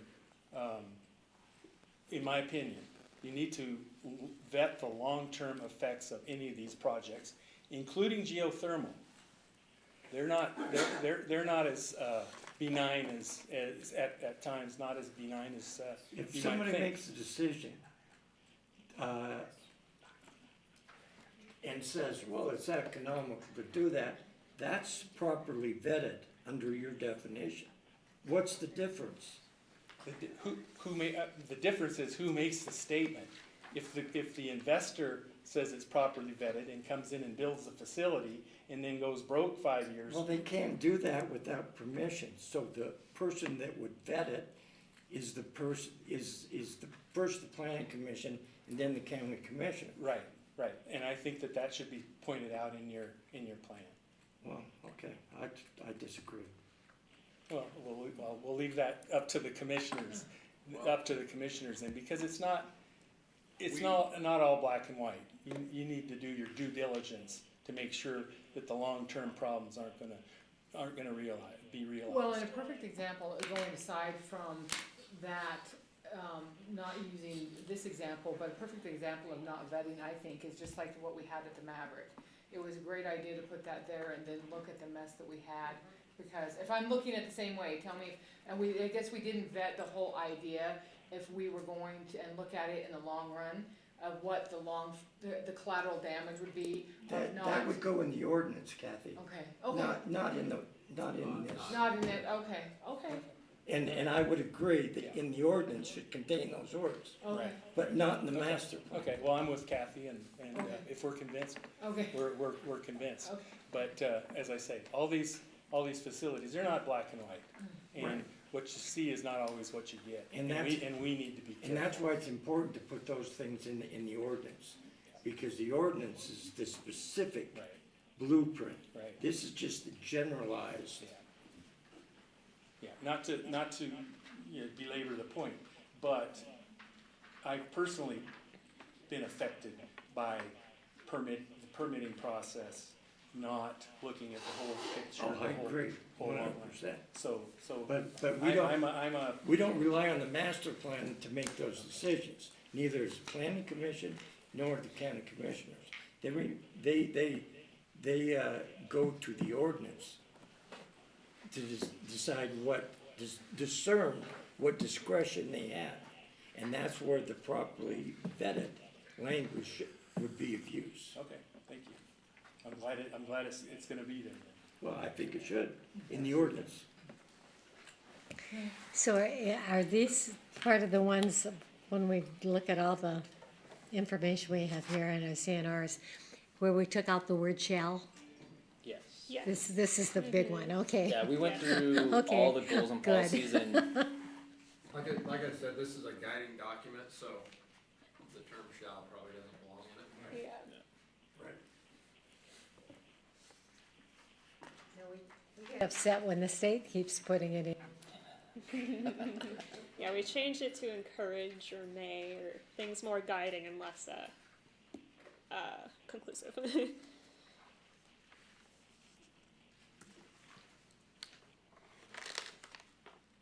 any other changes proposed on the goals?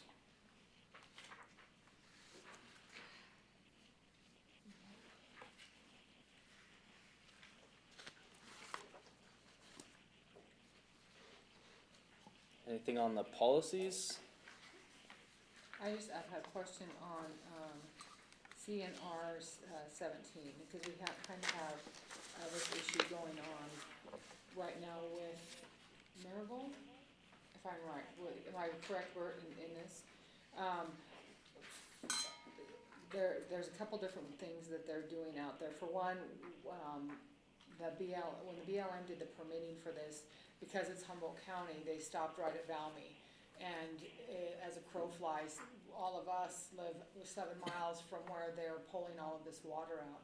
And which will of course dry up all the springs and stuff like that, but then they're trying to put it back into the aquifer, where that's where I'm very afraid of that, because they have septics out there, they have different things that are going on, and they are gonna, they're pulling out water, trying to stuff it back down a hole. And for contamination reasons and things like that, and we were not even notified that this was happening, and the only reason was because I was on a water meeting and heard that this is happening, and that it's so easy to contaminate the aquifer with this going on. So I don't know if there's anything that can be done, but I still want to be said that I'm truly concerned with them trying to, it's a no-win situation, because when they do the dewatering, and mind you, they're doing over 10,000 gallons a minute, they're either throwing it down the river, or they're putting it in a pond, or they're trying to stuff it down a hole. And I don't know if there's any kind of win situation in this, other than if once the aquifer's contaminated, it's contaminated. And so I don't know if anything, I had asked, we were at a meeting from UNR a year and a half ago, and the hydrologist that came in and said, once you dewater these, it takes over 1 million years to get that water level back up. And so them trying to stuff it down a hole, back down a hole, I just don't see. Let me see. Okay. So, but how do you minimize that? Because he's talking about CNRA, minimize. How do you minimize that? I mean, I don't know if I'm just No, I understand. chipping my what you're teeth. I'm just very concerned about that. So I saying. think When Marigold went in and they started to de-water, we lost the hot pot behind Valmy Power Plant. Well, actually, that was Twin Creeks, I think, that did that, not Marigold. Which one? Oh, no, it was the next one yeah, down. Lone Tree, it was Yeah, Lone Lone Tree Tree, right. But, so, They're all connected. so yeah, that's a huge issue, and Lander County wasn't, not that I'm aware of, or we were never notified, and that's a 10-year program, that's a lot of water. 10-year de-water. Yeah, it's a 10-year dewatering, and they were permitted for it, and so, I don't know. In Just the a concern.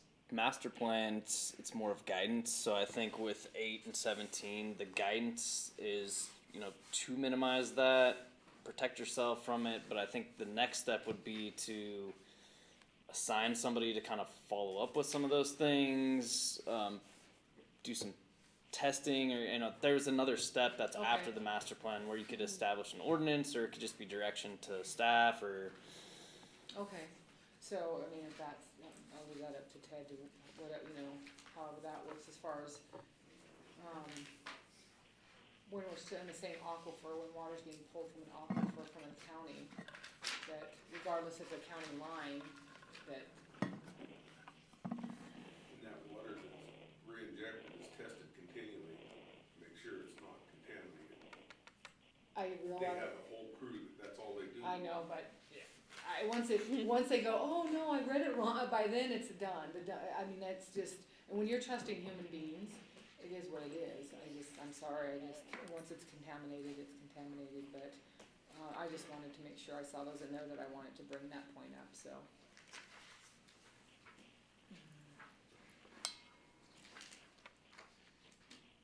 any other comments on policies?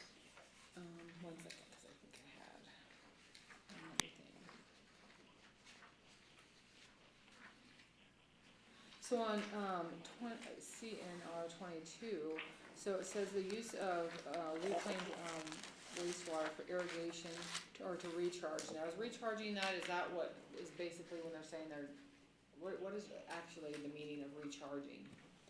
Putting it back into the aquifer. Now, why would you put wastewater back into the aquifer? In Nye County in Pahrump, they take water that has been used and they irrigate their golf course, and they put it in the ponds and their golf courses.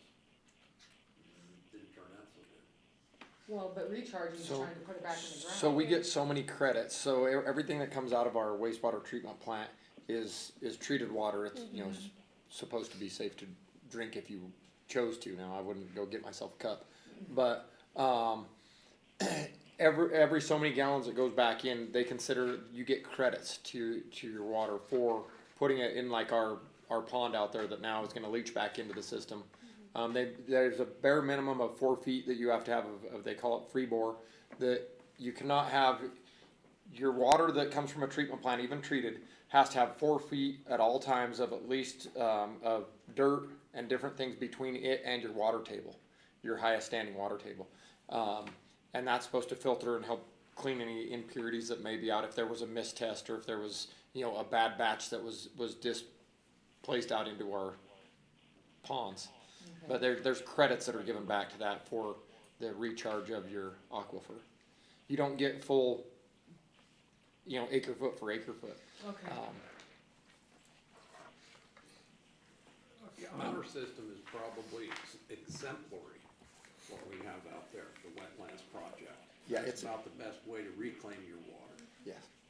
Now, 7 through 12 is, we're talking about REFs, right? Yep. I believe that's where, Jared, that's where we should throw in something about being properly vetted in this part. Because I would agree that we need to do an extra step for all REFs that come into the county. 7 through 12? And if you could throw in that the county intends to take an additional step, which is proper vetting, somewhere in there, I think it's, when we're talking about REFs in 7 through 12. So you're thinking a new policy within that section? A new policy or just an add-on, but maybe one to start it off that says that Lander County, from this point forward in the master plan, is going to not necessarily do a study, but to vet it more stringently. Okay, we can work with staff on that. Because, that's the appropriate, the natural resources. Anything else?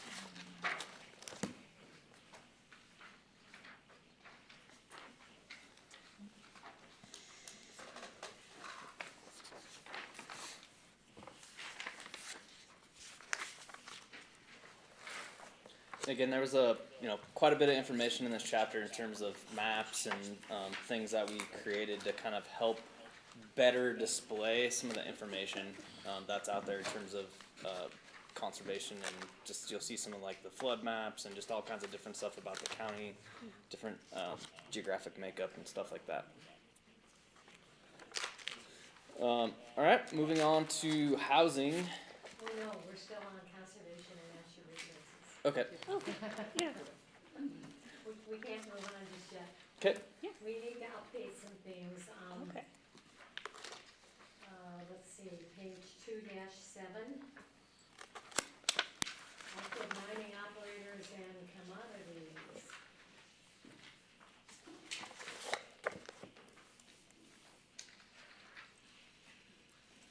And that definitely needs to be updated, reflecting our new Nevada gold mines.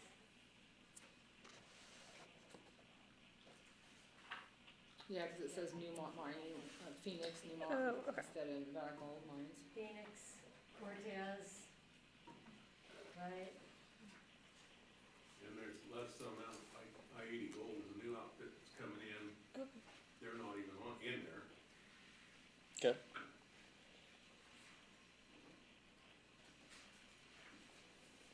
And then we had, do you have any more updates on the mines? What's that, I'm sorry? I got something hollering in my ear over here. That's it, that's our coffee, that's important. It's angry. Okay, moving on to page 211. A new, solar photovoltaic project. Actually, number 1, it talks about Cypress Creek Renewables has been sold twice since then. Okay. It's now Consolidated Edison Con Ed, but it's not in Lander County. Okay. I know it has a Battle Mountain name, but it's not ours. It's in Humboldt. All right. Take that out.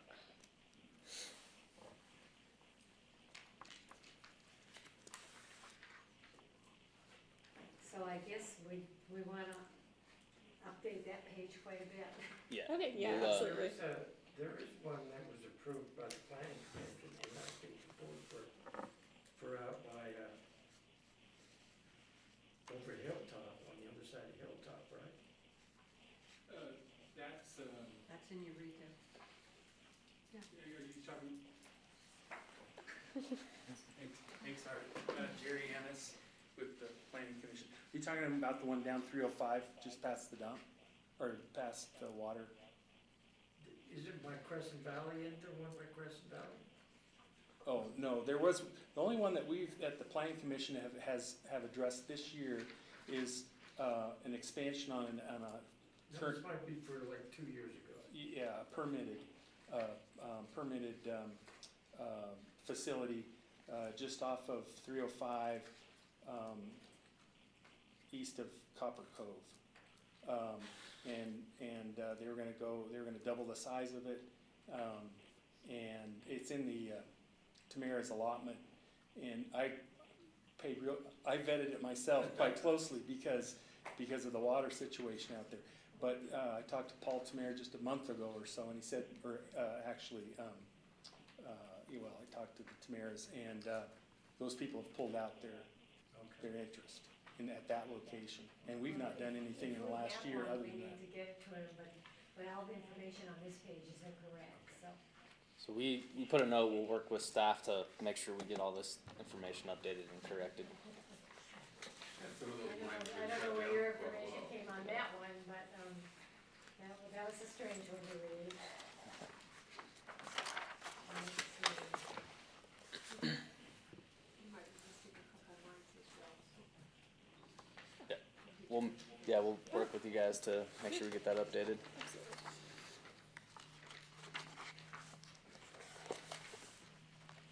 Oh, yes, I did have a question, on our wilderness study areas and our wilderness areas, because I was not familiar with that at all. In fact, we've referred to our WSA so often and how many we've had,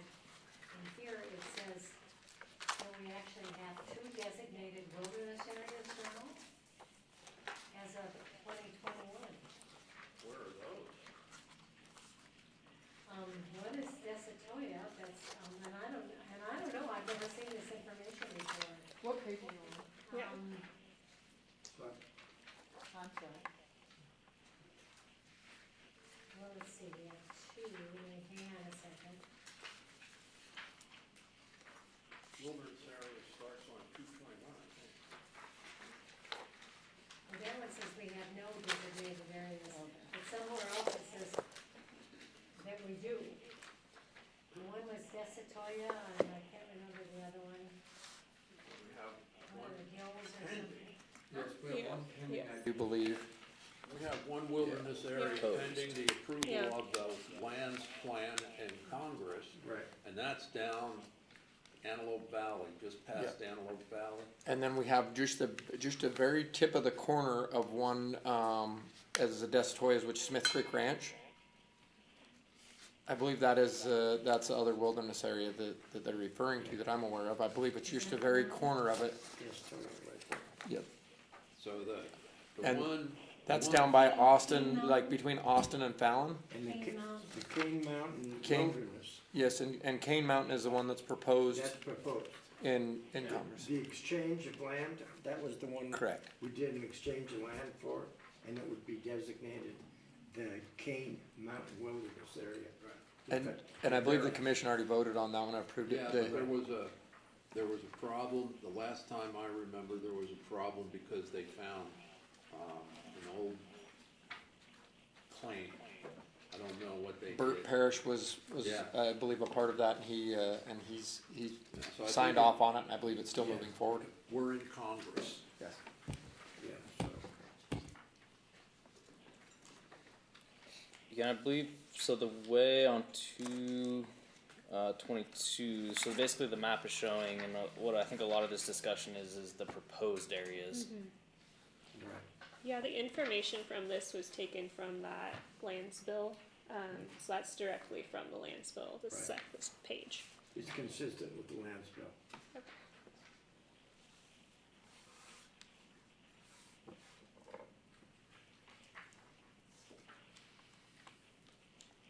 And it does say on the map, it says Lander County proposed wilderness. Matter of fact. Now, what about the wild horses? Would that be anything that would be a part of this? What about it, Kathy? I know, Other than almost hit a few. So I met with, the BLM a couple of weeks ago, and that issue was brought up. I brought up the wild horse, issue, and they just said that, you know, there's not a lot going on right now. They know that they have, I didn't realize until I had gone to Austin for that meeting that they had migrated so far this way. I'm just amazed at how far they've come this way. Oh, yeah. And, Did you look out in that field just across the fence where those horses were out? no, I saw the There's ones that were nothing next, growing right, out there. right They next to ate the it. highway when they're, you know, right there. So I was just wondering, do those wild horses have anything to do, cause we don't want we obviously don't want conservation on them, but they are a huge issue. There's not much feed for them. I couldn't understand why they were there personally. They're fenced in. They're fenced out now. They're They're fenced out of the food. Yeah. They already ate what they had. Yes. Okay. I Well, went through that here about 2 months ago, made a little tour up through there 3 months ago, and there's not much left in there No. for them to eat. They're eating sagebrush, period. and that's why they're out on this side of the fence That's now. why they're- yeah. So, but Yeah, they got out of the fence. yeah, I don't blame them. I don't either. There's nothing to eat in there. okay, well, There's no wild game left in there either, No, not even a jackrabbit. No. nothing. no. So there's nothing for the jackrabbits to eat. The horses, they eat everything right down to their dirt. And they're not going to be doing much, so you know, I mean, from that meeting, they're not going to be doing much to. They're not going to do much ever. So it just continue, well, as far as conservation, it's going to be, they're not gonna do anything anything about that. So, Just my is that, I don't know if that's something that Lander County can deal with on that part of it, as far, or is it just No, that's not our horse, not our field type thing? Basically, it's, yeah, I mean, we could feed them. No. They're gonna start feeding them, I believe. On the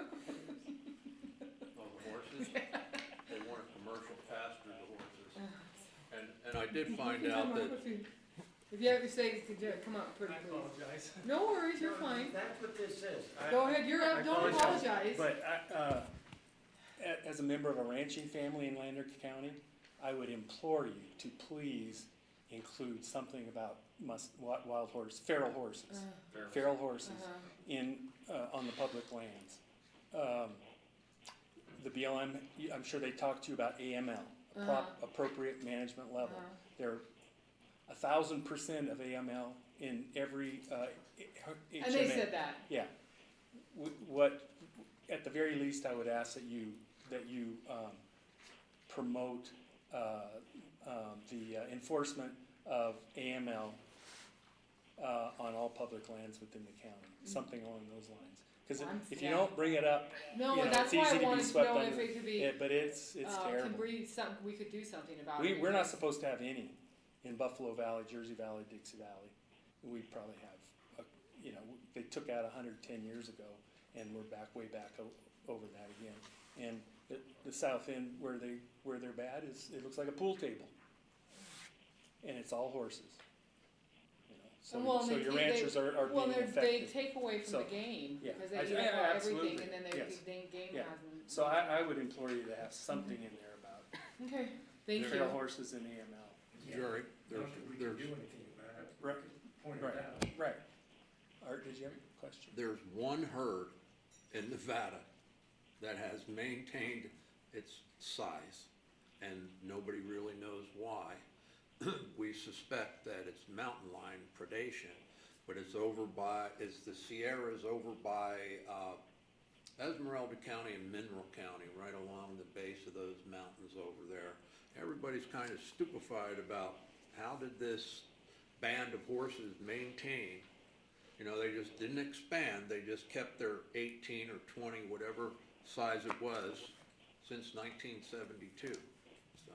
But Yeah, there's way too typically many the scientists will tell you that they increase at about 20% per year. Typically. And BLM is gonna go back to the 2015 sage grouse plan, so.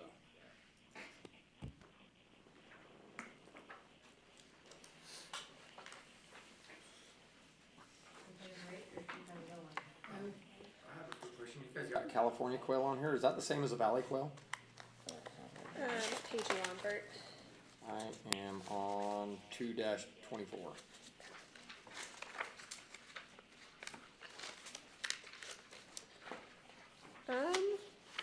I'm not sure about the species of bird, but these are ones from the Nevada Department of Wildlife, so they gave us these kind of polygons, so it's whatever. Yeah, I was just curious. I know we do have some valley quail here, but I wasn't sure I'm not sure, I'd have if to look into that. that's the same as, Yeah, as a California quail. We'll take a look into that. I'm So not we're at familiar. 12:07, do we go ahead and break for lunch, because there's no way, I mean, we're gonna go ahead and break for lunch and come back at 1:15. Sure. I was way off on my estimate. Okay. Well, it's up to, what does everybody want? What do you guys want? Just sit here. We're along for the ride. You guys are the bosses. Yeah, you guys are the bosses. How much more do we have to go through?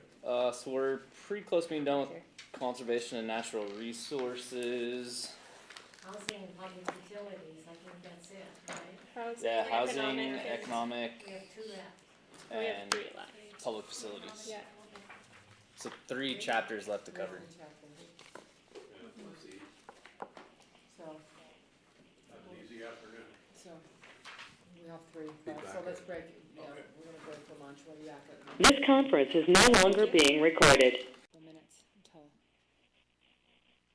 Ted and Bert come back in.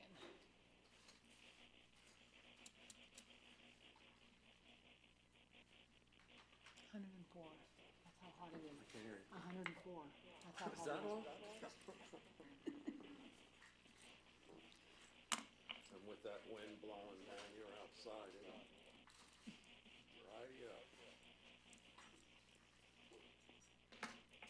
It was 70 degrees at 6 o'clock this morning at the house. When I got up in town, I checked the thermometer, and underneath the porch was 80. It's just not cooling down. in Death Valley, so we're glad we're not there. No, it's just not cooling down, you know, usually if it's 100, we'll get down to 60. and then work our way back up, but it's just not warm, it's just too warm at night. A handful of years ago, my brother-in-law went to Death Valley. They were looking for a place to, the Venerachis, they were looking for a place to winter their cows. And I'll be quick about this. They go up on this water hole, and it was their big black circle around it. And when they shut the doors of the vehicle, all these black widows went. It was all black widows drinking around this water hole. So, all right, we're ready to go, guys. All right, you're on. For the record, Derek Kirkland, Wood Rogers. We will continue on with housing. So in the old master plan, housing was lumped together with population, housing, and economic developments. We've sort of split those out for a couple different reasons. One, giving economic development its own chapter and giving housing its own chapter. Some of the things it addresses: future projected growth, inventory of residential units, opportunities and constraints, and kind of the future direction for housing. Goals, were there any comments on the goals for the housing section?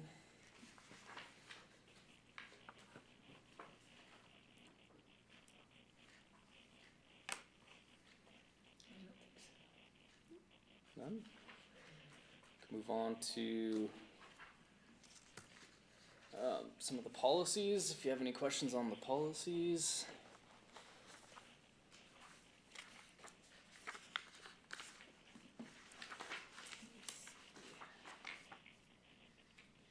On manufactured homes, on page 3.3, for the manufactured homes, is that just like the double wides, single wides, things like that? Is that what we're talking about?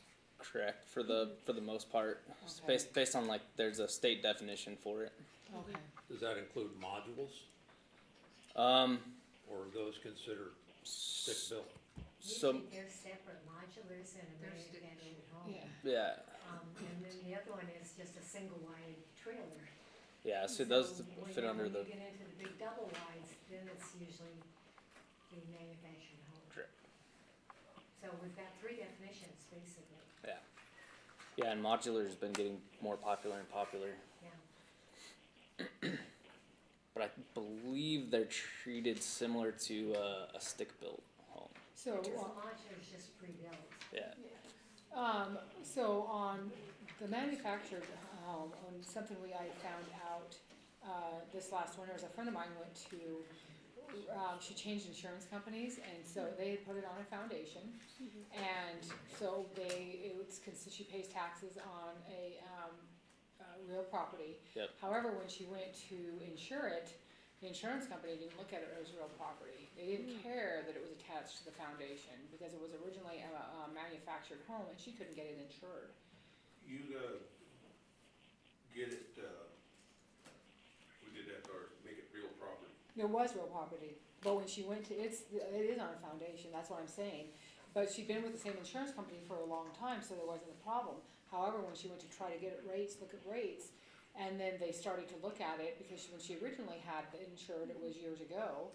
And so when they looked at it, went, it's over 30 years old, even though it's a very nice home, it has it's very, very nice.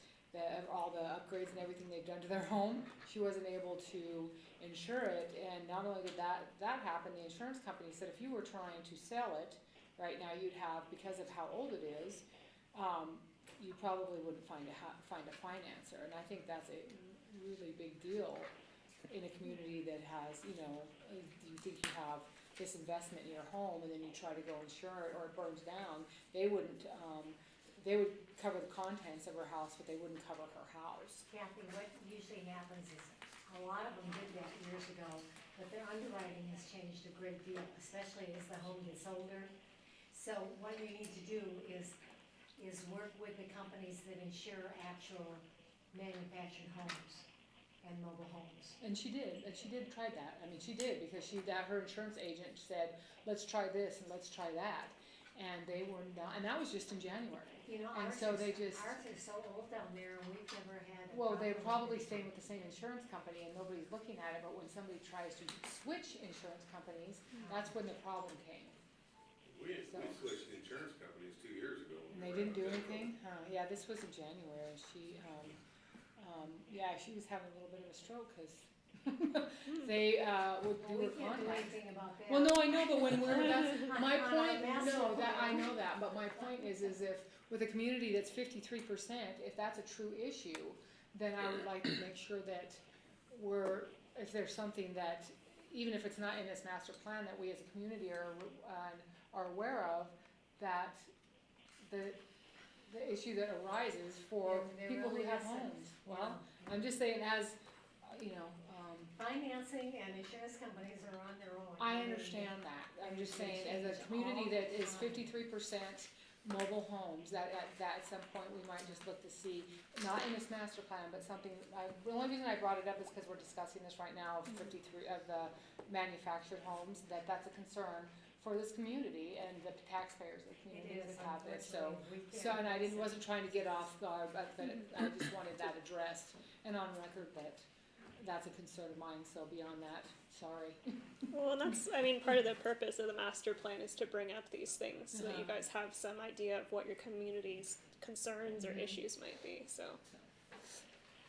All right, any questions on policies, or do you want me just to run through some of the slides real quick and we can circle back? I Alright. didn't have any questions on it. Okay. Like I said, most of it's just all your figures, you know. Yeah, and And we can't argue with the figures.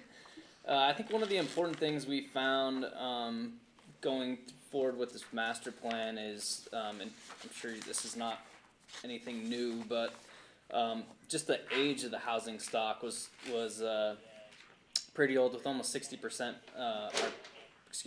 almost 40% built before 1979. I think the importance there is, as you look at the property tax structure in Nevada, once it hits the 50-year depreciation schedule, which for some of those is going to be here pretty soon, you start to lose tax, a lot of that tax base. And then what we found with the aging population, as your population gets older, then obviously with senior services and stuff like that, you start to lose property value tax, and you start to gain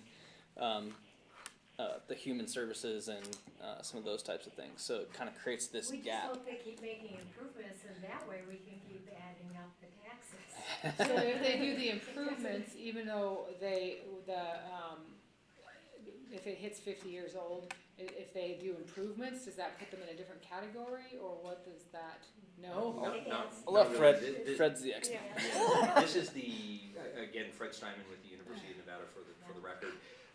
This is kind of for lack of a better phrase, the black box that is Nevada's fiscal system, especially when it comes to the property tax and how things are assessed. Even if you make improvements to like an existing home, what types of improvements you're making are going to be weighted more than other types of improvements. And then you still have the issue of how it's kind of weighted to the total value of all improvements to the structure itself. So, I may put on a new roof, right? And maybe that's a $10,000 expenditure. But relative to the total taxable value of all the improvements, it's actually a very small percentage. So you don't really have a whole lot of movement in improving the assessed value of one particular property, because that depreciation just keeps marching along over that 50-year depreciation schedule. So that's a very big deal as far as, you're absolutely right, as far as the aging services and then versus the lack of tax base, you kind of go into a big old black hole. And if we are building newer homes, but we're not building them at the rate that we're gonna catch up to that 40% for it to be a wash, and we start collecting new money for taxes. So what do we do in order, cause you're absolutely right, pretty soon, if they're built in 79, we don't have too many more years before we lose a huge percentage of our tax. Well, taxes. A lot of people are wanting to age in place, and so it's just you're starting to see these populations aging, but the tax value decreasing, and so you just end up with this larger gap of higher demand for county services. This might be more appropriate than the economic development section, probably a rationale as to to why the two sections were separated out, just to give them their due attention. But, you know, this is kind of the role of economic diversification in trying to generate revenue in other places, you know, through diversification of the economic base, you know, additional commercial retail development, you know, so you can start drawing sales tax. Because the challenge with the aging population is, you know, at age 55, we find in Nevada is that you have a population at that age of 55 or older, their demand for public services go up, but their consumption goes down, right? So they're not gonna buy a new house because they already have the house. They are not gonna buy another RV because they already have an RV. They're not gonna buy another big screen TV because they already have one. And they're gonna shift a larger portion of whatever income they're gonna continue to earn and their savings towards, you know, healthcare, pharmaceuticals. You know, that's where they're gonna be placing their dollars. And this is why in the economic development section, there's discussion on the diversification side of that portion of the conversation. So you have a declining property tax base, and you don't have the sales tax to kind of offset that loss as the depreciation continues. You know, well, what can you do? Well, you can look at diversifying your economic base and starting to draw revenues in other areas to pay for those services. Because you are going to see that increase in demand for public services as your population ages. Wow, that's a really, I don't think I ever realized that at 50 years of a house being at 50 years old, that it did such drastic things. And that's a very big deal, as far as bringing in other things to, On top of that, you know, one of the rationales of a diversification of your housing stock is that, especially as your population ages as well, you know, you get a larger percentage of your population which is empty nesters. You know, they don't need 2,500 square foot house anymore because the kids have grown up, they've moved out, you know, they've started their adult lives, and the idea of transitioning to a smaller square footage house, you know, will hopefully, you know, kind of shore up, if you will, you know, some of the loss of the property tax side as well. Alright, so some of the things looking to the future, obviously looking at redevelopment efforts, we kind of talked about that earlier, where trying to look at where you have existing infrastructure and try to focus on, you know, new development areas around there. Helps kind of offset that a little bit. Looking closer at aging population in terms of transportation requirements, housing options, just healthcare in general, and just kind of what we talked about, just that aging in place, a little bit more, potentially more diversification in housing options. As you know, people get older, they may not want the larger lot, so providing some options for people that want to kind of downsize. Encourage greater diversity of housing options is basically what we just talked about. Kind of creating some more, looking at kind of housing, you know, affordability is kind of a broad term, but just looking at just kind of the different affordability options for people, and that could be seniors or your aging population looking for something a little bit smaller, easier to maintain.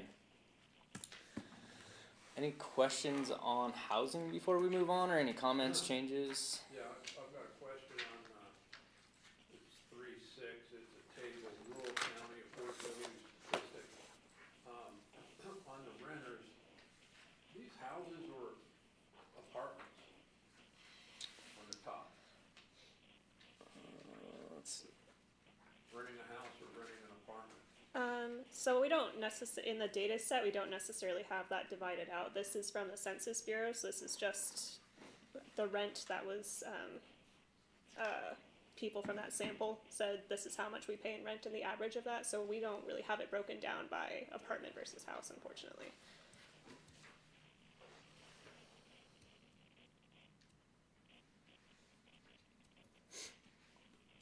Any other questions? We did find as well, and kind of working with Fred and some of their data and research that they did. I mean, there is definitely a need for new housing coming up over the next just 5 years, and obviously as you add 5, 10, 15, 20, obviously that need gets a little bit greater. But and I think that's, you know, status quo for a lot of the region now is just a lack of housing, period.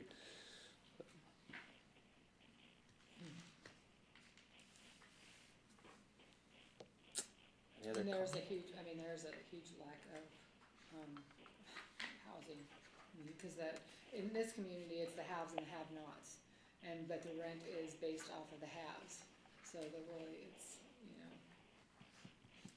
expensive.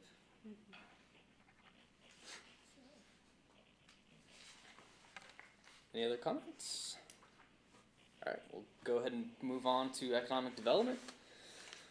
So with this chapter, there was not an economic development chapter in the previous plan, and so we felt that the work that you have done with Dr. Simon and his group, we felt that it was definitely a need going forward to kind of have this as its own chapter, and so that's really what you'll see kind of in this chapter is a lot of the work from Dr. Simon's group. And so we created some goals that were basically around, we worked with Fred to kind of come up with some goals based on the work that they had done. So that's where these goals basically came from.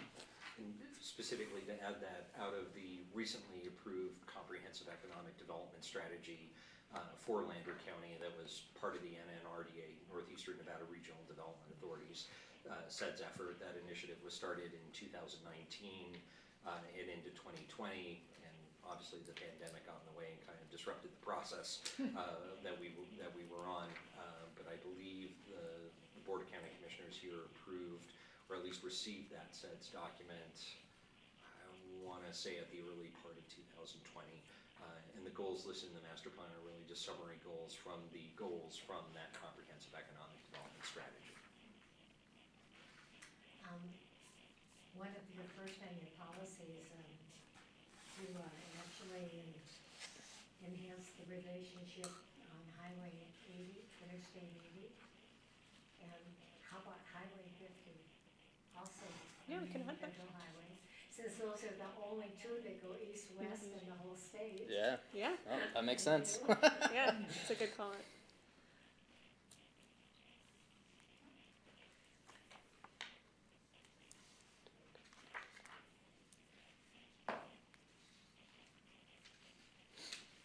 Any other comments on goals or policies? And again, these were pretty much related to this effort that Dr. Steinman just talked about. So.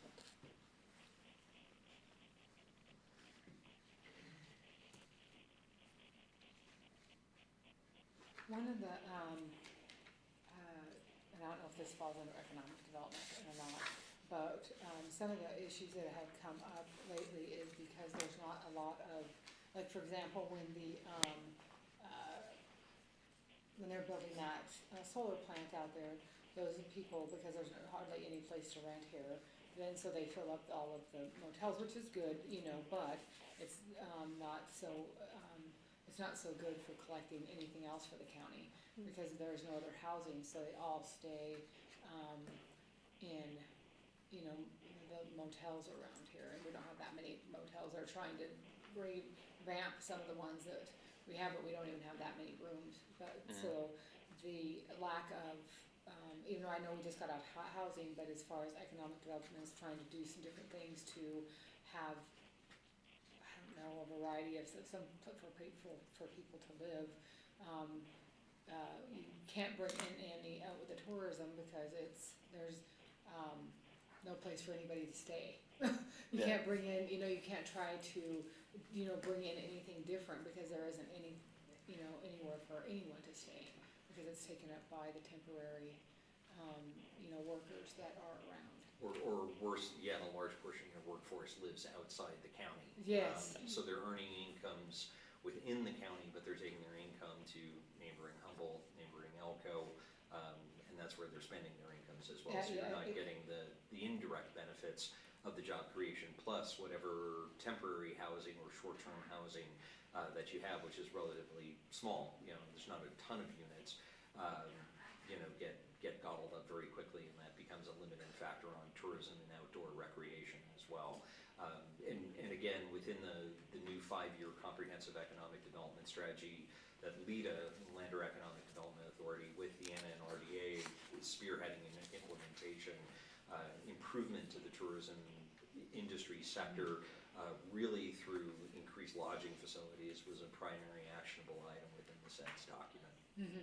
And which is, it is huge, and there's a handful of them that are trying to, one of them was totally shut down for a while because it didn't have, any rooms that they could rent. And so, and it's amazing if you were to actually poll the people who work, like for example, for Marigold, how many actually live out of state, and they come back in, so it's not only they're not spending their money within, because while they're working, they're not spending hardly any money, but then they go home to Idaho, which is a lot of them to Idaho, and they're spending all of their earnings in an entirely different state, so.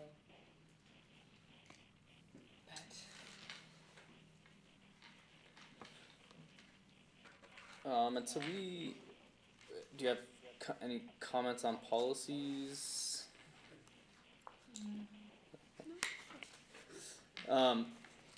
So we kind of framed up some of the existing conditions, looking at the top 6 economic sectors based on employment numbers. And so obviously I don't think it's a surprise that mining sits at the top, with government second, transportation, agriculture, fishing, hunting, and forestry.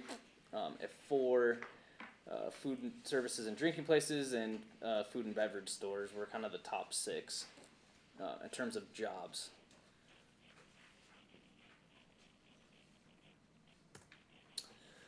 And then we kind of took the SEDS goals and kind of broke them down into kind of the goal with kind of with the outcomes, and kind of organize that so it's easy to kind of follow along with opportunities going forward based on those SEDS goals. And some of those, I think broadband connectivity was talked about quite a bit. Expanding infrastructure. There was some talk about exploring some different agriculture, manufacturing industries, and increasing tourism revenue by 20%. So just some different areas there to kind of focus on for economic development going forward, and those are based on the SEDS work that was done. One of the things that has been reported will be coming in, I don't know if you've heard about this, I might have already mentioned it too, but a feedlot was going to be brought in. That'll be the first feedlot that would be here, and it's actually from South Korea. Had bought the land and will be shipping the meat out of the country, which I just thought was, you think about it, holy smokes, I mean, they're supposed to employ 100+ people here shortly, because it's butted up against some of the ranch owners, and they're kind of amazed that was something else that was going to come in, and as far as I know, it's still going forward, so I feel sorry for whoever's downwind from the feedlot, but Would they plan on putting a feedlot? it's going to be blocked up somewhere. Do you know? Yeah, it's out past all of our wells and out in the valley there. I believe it's a slaughterhouse and feedlot that they want to do right now. They're trying to obtain water rights to get everything where they need it. But it's out there in the valley, kind of between Philippines and our wells, that big section of ground out there. They got a few sections that they own, I believe.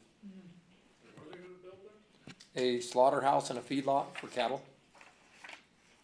This doesn't seem like really good country for a feedlot, because they raise a lot of hay here. But there's virtually no grain raised here to feed the cows, so they're gonna have to truck everything in. Wouldn't seem very feasible to me. Land was feasible. I think that's what was, so, and there wasn't anything around them, so yeah, I was kind of surprised by that, but yeah. Most of the hay that's raised here goes to California. They've had some offers of people here offering to raise hay for them. So. If they could sell it local, it'd be better. So. And one of the things that we were trying before COVID hit was because of the lack of the ability to get anybody out of town, because we have no train service, we have no bus service, so we can't get, and we were kind of moving along before COVID, was getting the trains to stop going east and west. That would be something that would be appealing also for economic development. and A lot of the public transportation issues, you know, as they relate to economic development, just to kind of give you the backstory, were actually incorporated in the regional SEDS document for the NNRDA as a whole.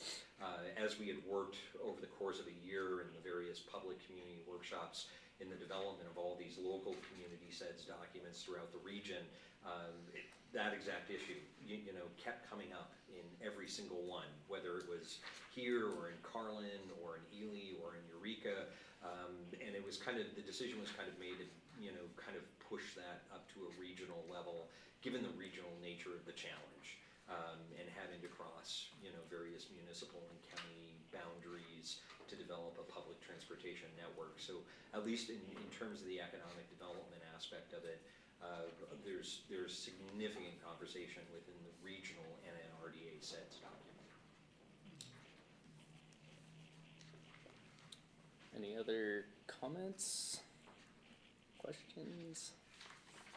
No, but I appreciate you separating it. I think it's good to add. Yeah, and they definitely are related, but they're two very different things, so.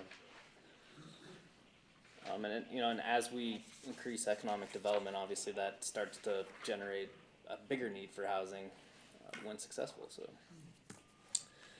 All right, moving on to public facility services and recreation. And so what we try to do with this one is there was a lot of, what we found in the old master plan was there was a lot of, there were a lot of separate chapters and they were a lot of duplication. So we tried to condense a lot of this, the public facilities and services, into one chapter and kind of clean it up and take out some of the duplication. So a lot of this is stuff that came from the old document, but it's all condensed now and an easier read. And then we worked with the public works staff to really kind of update some of the facts and figures on this one. You've already talked to them about the updating? Yeah. Because I know the one is certainly the Austin area, and Bert would have all the information for you on that, so you've already discussed all that, right? Yeah, I'm sure we have work to do, as much of this. We want some of your guys' input, and we'll come hone everything back down and come back before you again, so. Well, I mean, as far as the detailed information, you know, what we did and where they are, like, when I read in, they were talking about our new arsenic level for Austin. I go, is that really new, or is that the old one that they came up with that we had to change? No, that's the old one that they came up with. Oh, good. Yes. Yes, Oh, no, good. yes, it's not, I was hoping it wasn't something new. yes, it's changed our blend, and that was when we went to Well and I Valley. mean, just reading through it, I thought, okay, I know that, this is really gonna be updated, I hope on that part, thank you. The other thing I'll point out, so the last plan didn't have an above ground utility plan, which per NRS you're required to have one, and so we've done some background work and created a map of basically what you're trying to do with the above ground utility plan is identify corridors. And so we've taken all the information we've had available to kind of identify it, and these are main transmission lines, main kind of power, main utilities that serve, you know, maybe even beyond the county. And so we've identified those corridors to the extent we can. Typically what you'll see in a lot of communities is they'll actually have a committee that may have MV Energy, it'll have different utilities on there, and everybody kind of gets together and talks about where the main utility corridors are for the county. So I think at this point, we've got a good starting, a good base with the map and the work that we've done, but if you want to further develop that and generate policies, then you know that might be an effort that comes after the master plan. But at least you've got a kind of a base and a starting point as part of the master plan update to work from going forward. Now, that's a new, That isn't, how long ago did they put that overhead plan in place? Because I believe that's relatively new, correct? I believe it is. Fred, I don't know if you have an exact. I wouldn't quote you a date because I'm not exactly sure, but it is a fairly recent addition to the NRS. Not exactly sure why it's been added, honestly. I would suspect it was added in to facilitate renewable energy development and the need to identify existing infrastructure to support it, and you know, major transmission lines. Outside of that, your guess is as good as mine. Okay. But it is required element.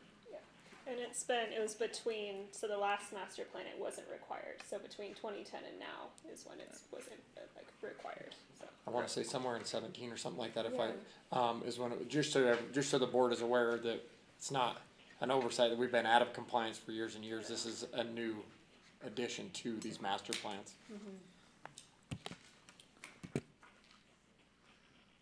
And so I don't know, I mean, we could talk about policies based on that, but I think it's, for what we've done now, we've taken all the information that we could find that's available and basically put in what we know are known corridors.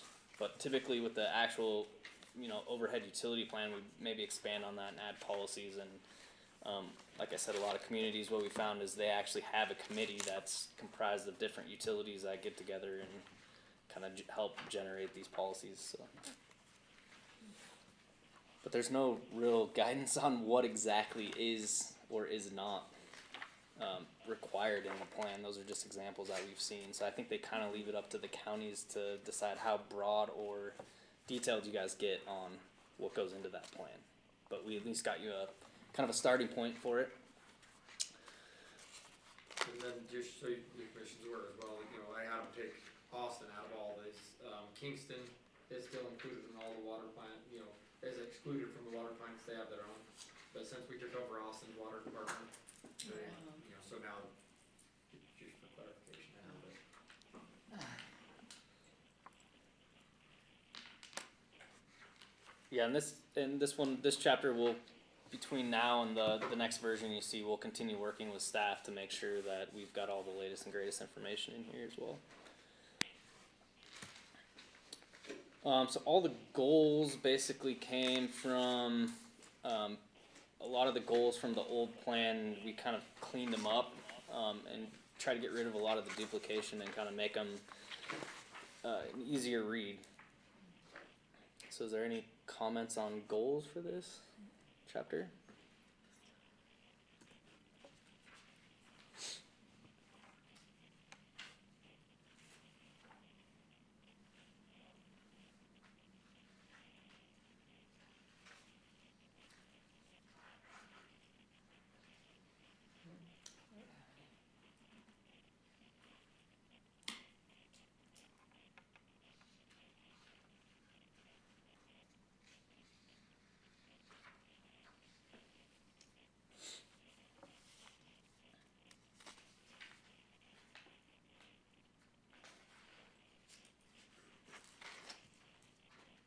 Good.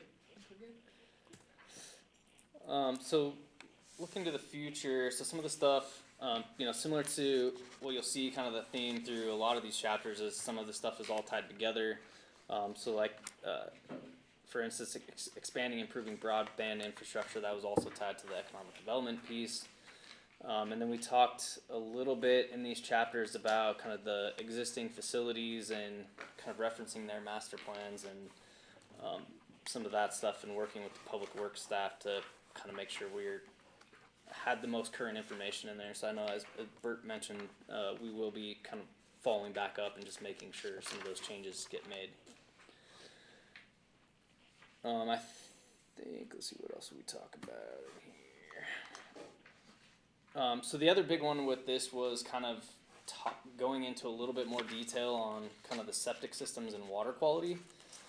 Again, still staying somewhat high level, as the zoning code later will get into the weeds of ordinances and any further restrictions you wanted on that. But this is kind of talking about kind of setting the stage as to why in the future you might see changes in your zoning code ordinance. I remember in one of them, it actually referred to us checking on septic systems. Now I can see where they thought some might be failing in an area and they wanted us to see if we could come out and perhaps do some infrastructure. But I remember the one about actually checking the water septic, not the water, the septic systems, and I thought, but how could we do that when there's so many in the south? That isn't something we're gonna, there's a lot in the north too, but are we really thinking about doing something like that? I'm not Okay, let me find it. I just remember reading it, so I was questioning it at the time. I remember reading that too, Patsy. Now- Are we on policies now? Yeah, yeah, if we're on anyone has policy. comments on policies as well. Okay, PF7.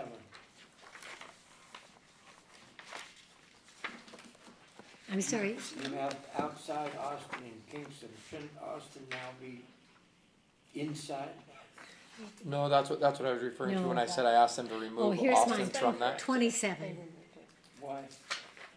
because now we've taken over the water department there. Yeah, we have to update some of those things. Number 27 was the one I was, Lander County shall have planning, 27, design, okay. construction, responsibility for all water supply facilities in Lander County, outside Austin and Kingston. We should have that in Austin. Yes, we've made that change. Yeah, but already made those changes with them. Oh, so it's Yeah, already. so been- you'll see that in the next version, you'll see Okay, that corrected. all right. Yeah. Now I understand what you're saying. Mhm. I thought this was the changed version. No, I once, said, no. once we got the version The that you dots have weren't out, we already connected. started working on some of those changes, so. So PF 27, is that the one you were Yes. talking about? Lander County shall monitor the performance of individual septic systems. Well, of course, we're taking out shall. Yeah. Yeah. But Um, do we, No, so typically is, and Anna may be able to correct me on this, but I think for any private homeowner that owns a septic tank, every 5 years you're supposed to have it pumped. Now, whether you do or not is your choice, but when you do have it pumped, a record of that pumpage is reported to the county, like is that not? I've never seen that report. Okay, cause I know that like when I have my septic, I've had it pumped twice now, I've been here, and they give me, they keep, and they send it, I know for a fact they have to send it to the state.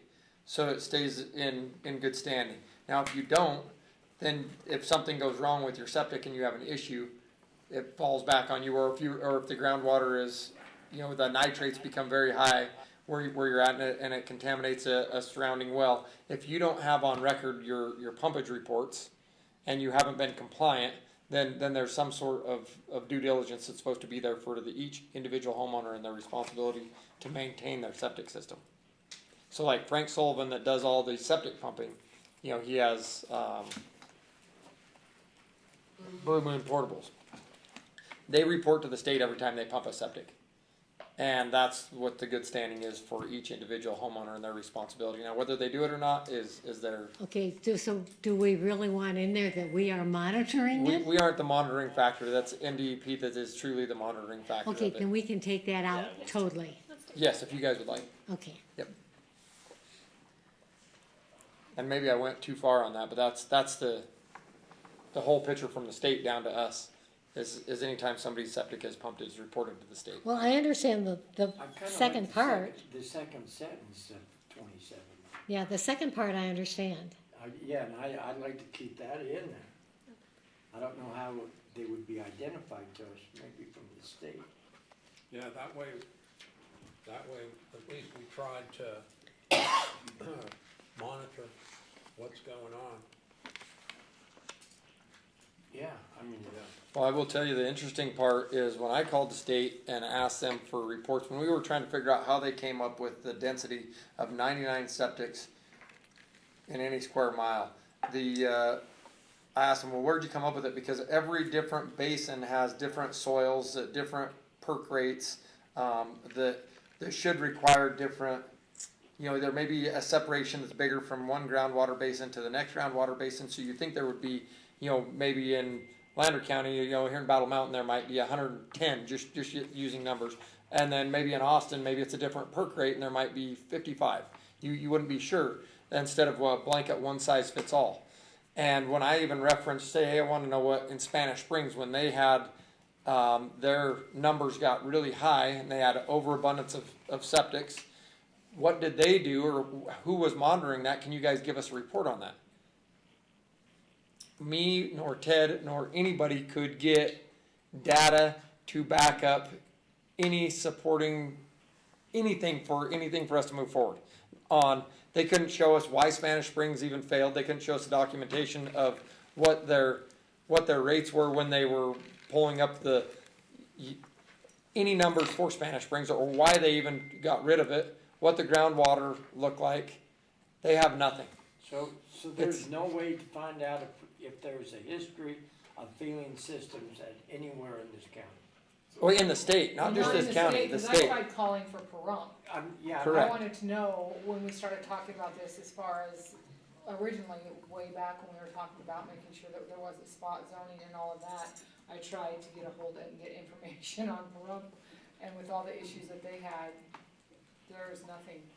So typically is what I came back to and is what all these things that have led to this, Pahrump to Spanish Springs to anywhere in the state that I've heard that it was a private homeowner monitoring their own well water, that they had high nitrates showing up in their well water that sparked these things. There's nothing else that shows that 99 actually contaminates, that 140 contaminate.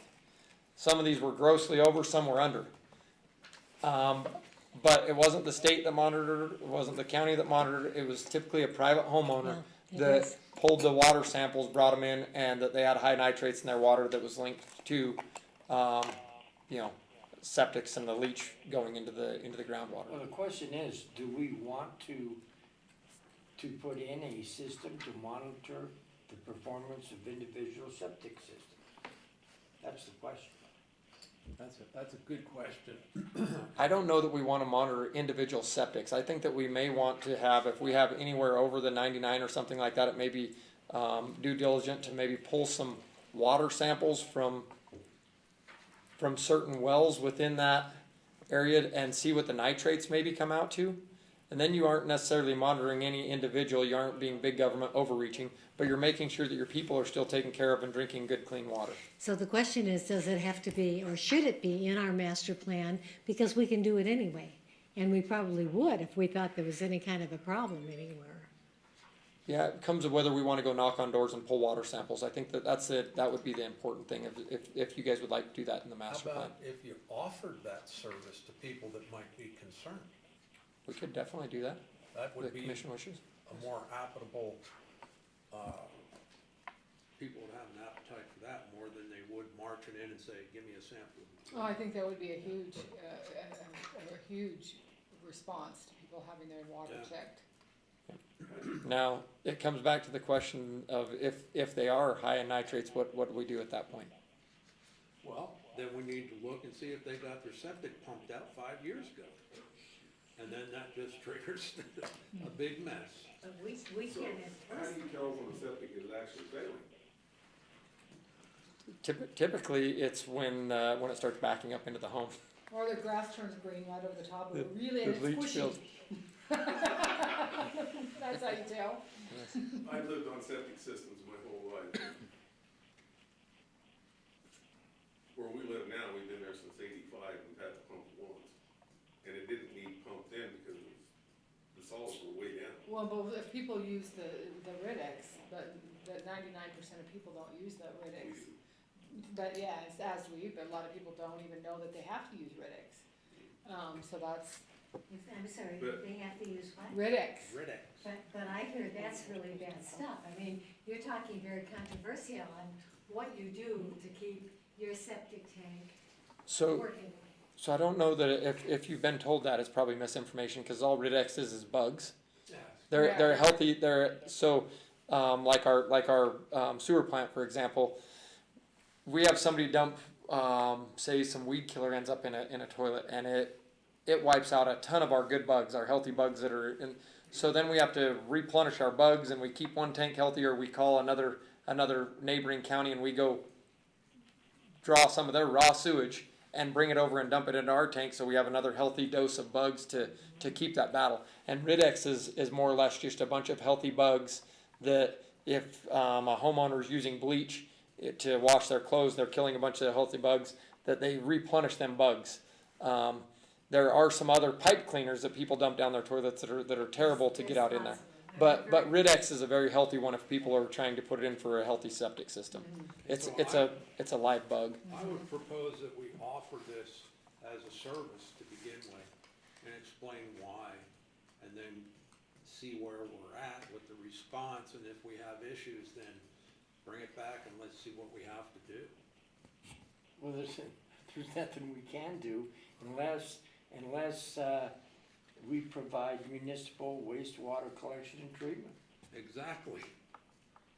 And that might drive our capital improvement plans to head out to an area where there's an issue. At least we would know where the issue But was. we wouldn't know if we're depending on them to voluntarily provide us the information.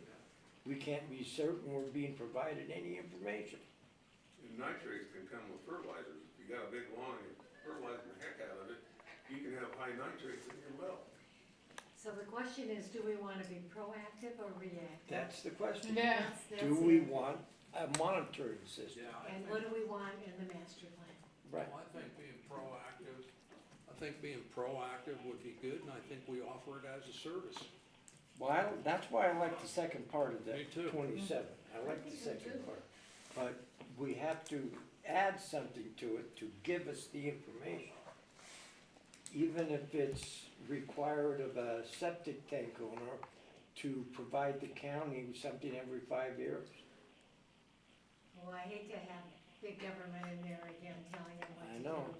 We don't even enforce them licensing their dogs for rabies, so how can we, turn around and keep putting more Well, because rules and regulations on them? we can ask, We have rabies law in district. we can say it's a voluntarily system, and we can send them, say, we want permission to check your septic. Well, I think your well water's safer, and honestly, I think that it might be best only in the areas that are over density. Right, that's what I'm talking about. How many areas do we have over density? Do we have? Pretty much just well, out by where Right, Unger two lives now, and out don't we? here by the golf course is about the only areas that are truly over density. There's two. And it's really odd how they put the pin down to count your septics. It's not. No, They don't do it by section corner. They don't do it. They that pin can change, and depending on where somebody is when they call to get their septic put in, can change that area and what their density is, which causes. Then we Yes. could put a provision that for those areas, for those people that live in areas that are considered over density, that, Well, isn't most of the over density areas in this county already on, public water? there's two areas that Bert's talking about that are considered over density right now. That are not on public water. Okay, so we're just gonna take out the first part and leave in the last, so we're okay with that? So they know what to write down? I like to keep in the last part. Yeah. Okay. And we can continue to work with staff so that if, based on this discussion, we come back and you'll see some new draft language that you can either strike or change. Do you guys agree with that? Okay.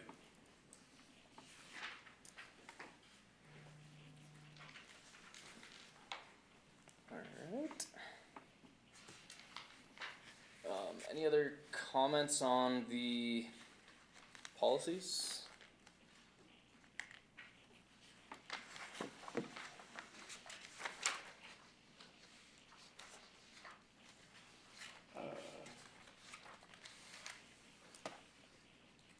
What's number 30?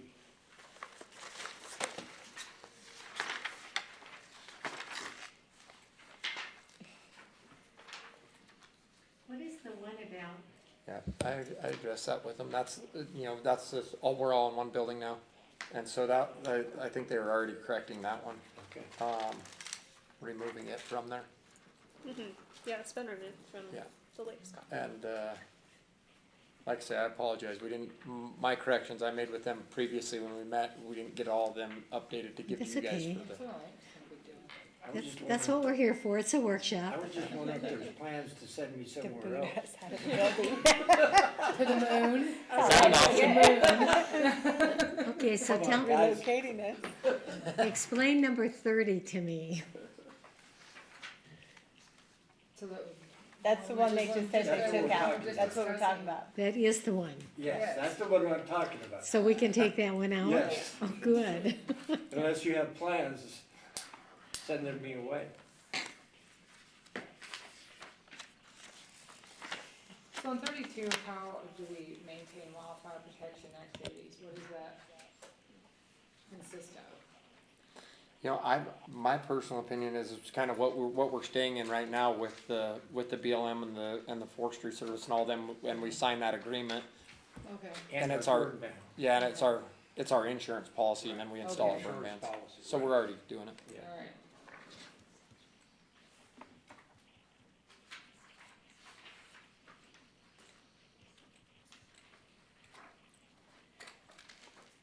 That's what 33 and 34 talk about. Okay. On, 45, the school district's a separate district, we don't have any business with them, they take care of their facilities, we take care of ours. So I think you need to drop school sites. Except, are we talking about the streets as far as sidewalks? Is that for pedestrian safe access? Yeah, I thought they were talking about safe access to the schools. Yeah. Well, it says park and recreation sites, doesn't say anything about sidewalks. Cause I was thinking the crosswalks when I read that is what that meant. We're talking about, yeah, safe access and trails, which would include sidewalks and paths Okay. Yeah. and trails. And I think this policy really speaks to if someone came in proposing a development, you could use this policy or Right. master plan to condition them to do certain things. To make sure that they provide those pathways.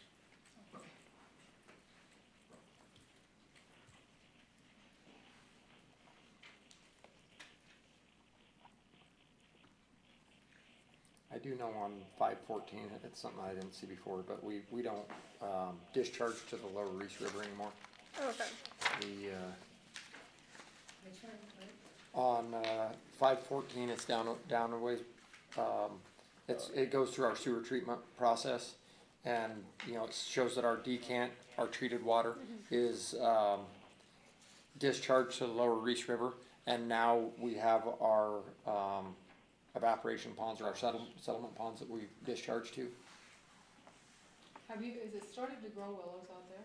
No, just grass at this point. No, okay, just grass. It's really green, I've been out there. What's amazing is there's about 320,000 gallons of water a day that goes into it, and it just vanishes. Yeah, it does. But it is green. Let's look at, 49 and 50.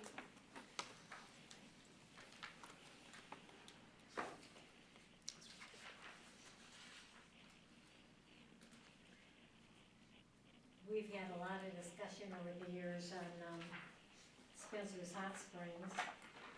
And the biggest thing is, cause there's nothing out there that monitors anything. And so why we wanna develop it more, or if we just wanna leave it the way it is. Yeah, I agree. No, I don't think that it needs to be in there. We just kind of forgot it in Austin, I mean, cause there was a big push at one time, let's make this really big and blah, blah, blah, blah, and then, I don't think everybody appreciates the new big on it, Yeah. especially if you drive up there with your children. with COVID-19, it looks like a whole community. Yes. I mean, it's been horrible with the trash and the people and Really? really, yeah. A lot of people But, just hang out there? And the other one, Oh, on man. 50, They just can't. I think it's an administrative site, were they talking about maybe saving the ranger station up there? That's what I was curious to know. Is I don't know of anything else in what the administrative site would be in Kingston. I assume that is the old. For sale, I think, or we're putting it on the market at one time years ago, and we protested that. And we were hoping that they would do something with it, because we used to utilize it a lot. The Boy Scouts would go up there, and we had, range camps that would Yes. go up there and use, I mean, it was great with all the bunk beds and everything, but it hasn't been used for years, but I That's don't know whether we have That's- an opinion on it or not anymore. It's new to me. I don't know. Do you guys have other information that I'm not aware of? Or? I think this was a leftover from the previous master plan. Oh, I gotcha. It's one of those. And then I have a question on something that's not on here, that I've had lots of people questioned me about is the dry camping out here right at the base of this mountain. I know it's BLM, but the concerns of people staying out there for extended amount of time, because lots of people use those trails. And there's been times where people are afraid of the people that are out there, because they stay out there for extended, and there's oddities Can't they stay for going some on days? there. Yeah, so my understanding is on BLM ground, you can stay for up to 15 days. Okay. And so that's what I've been told. Now, don't quote me on that, but that's what I've been told, is that it's 15 days is the most you can stay there before you have to move campsites. Now, whether moving campsites means moving 100 yards and resetting, Right. I'm not sure, but, Okay. And but I believe that's what they're doing. That's Yes. what they're doing. Yes. Because there are people who are out Yes, there all we the walk time. that trail. Yeah, okay. Yes. There's people from town putting trailers out there There's just to get out. 10 people out here. Yeah. We just camp, like, so yeah, I've had the same calls. Okay. which is like 1 or 2 campers. There's a lot of people who walk those hills. It's amazing. Truly. There's snakes out there. I'm not going out there. I haven't ran into one yet, but when I do, it will be the last. Now, are you guys still on the, on 51, are you guys still, I don't know about the Lima Sheep Creek Road. Pleasant Hill Drive 305. Is that something that is still desired, or is that just old master plan rolling in? I'm pretty sure it's old master plan rolling in Yes. from your guys', but So we can take out 49, 50, and 51? Yeah.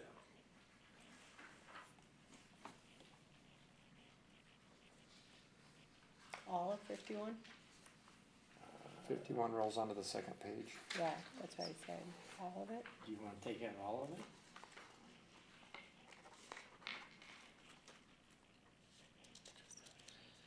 We could even change that to be more broad in terms of transportation, you know, continue to work with Because I think some of these are, these are pretty NDOT oriented, 305, and, I don't know. Yeah, that's a state responsibility. so it could just be as broad as continuing to work with NDOT on priority capital improvement projects, something like that. That way you don't have to have it more, it's more broad, so that way the list is constantly changing and it's kind of staff. Yeah, I don't know, Laura, what are your thoughts on that? Well, the only one, a couple of them have already been done. Like, the alignment of Sheep Creek, Pleasant Hill, and 305 to eliminate, well, that one hasn't, but the extension of Bastion, Sheep Creek to Allen, that's done. Mm-hmm. But then, the construction of connector road between State Route 88 and Hilltop Road, that's a county thing, that's not a state thing, so that's not done yet.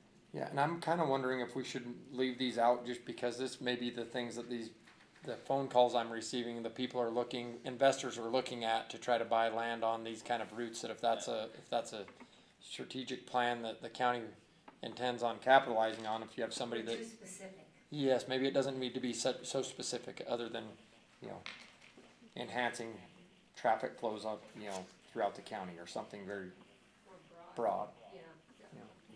Yeah. So take it all out? I think that, or they could simplify the wording to, work with NDOT to Yeah. enhance egress and, Was there still the idea to do the connector road between 8A and Hilltop Road? yeah, that's part of our water project, Oh, okay. yes. We just don't want it in the master plan. Oh, I see. Okay. Yeah, I agree with the more broad and not so specific. Because it opens it up for. Correct, yeah, this list could be changing year by year, and you don't have to do a master plan amendment every year to change it. Exactly, so if you make it more broad, just Yeah. kind of a generalization instead of specific streets and routes, then you're not constantly changing it, plus you're not getting a lot of feedback either. Yeah. That they don't need.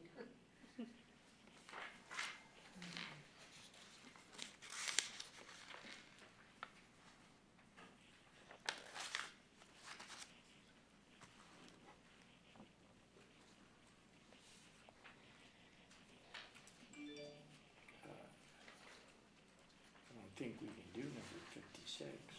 No. Because they already own it. If they own their property, you can't. They already own the property around our airport. all the way around it. And like I said, I don't know, this is the fault you guys, I believe most of this is just rollover from previous master plan. Correct, yeah.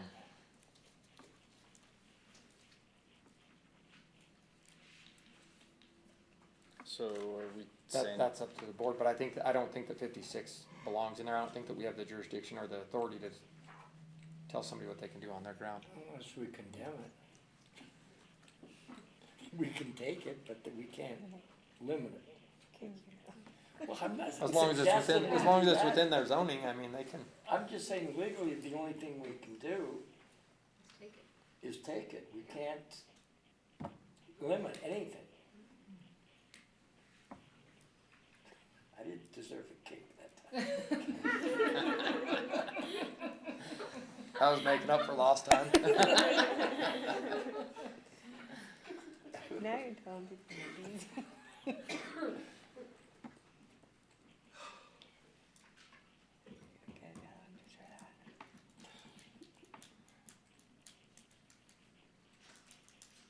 I like 57's good.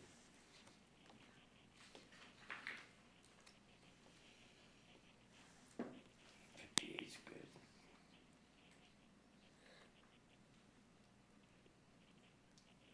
I don't know what 59 means.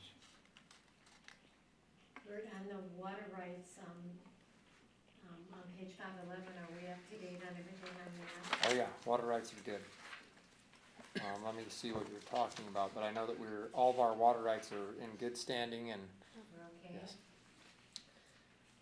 Because the next one is on Austin, and that one was updated, but the next page on challenges, we need to update that.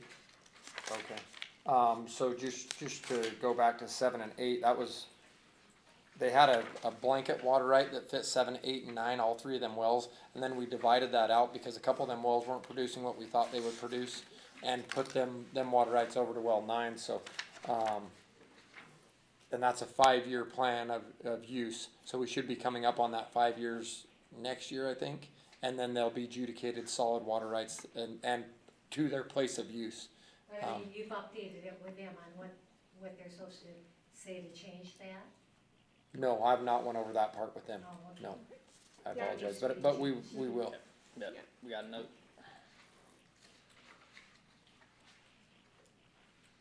And I apologize, I thought that maybe you guys had talked with Day Engineering and Marty on the water rights side of it, but I can sit down with you guys and clear that up, that's on Okay. me, not him.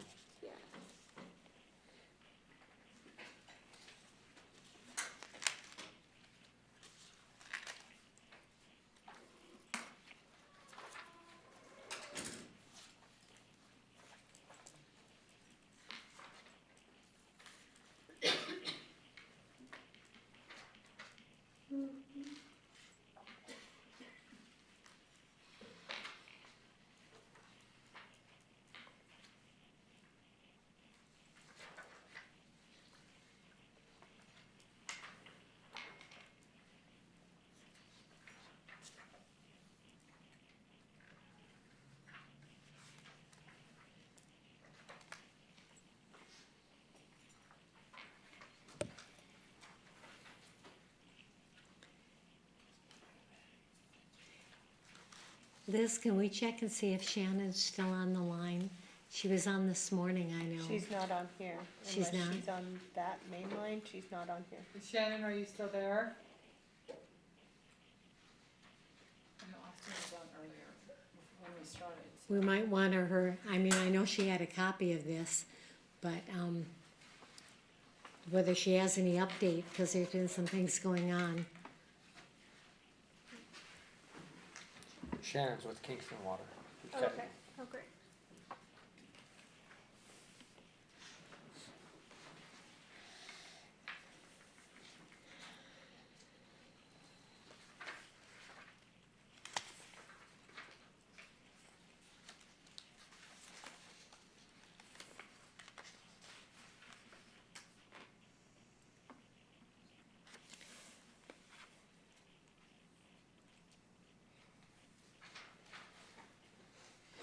And under the challenges, do you want anything in there at all? Left in the challenge, Bert, under Austin?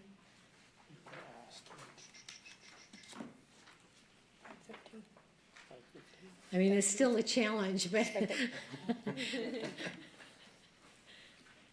Yeah, you can take the water district part of it. yeah, it just seems like most of it's all regarding the board, Yeah. except it's still a challenge. So he can tell me whether he wants any wording left in. We could put, You could just put the, I don't know that we need any of it, to be I don't honest with think you. we need any of it.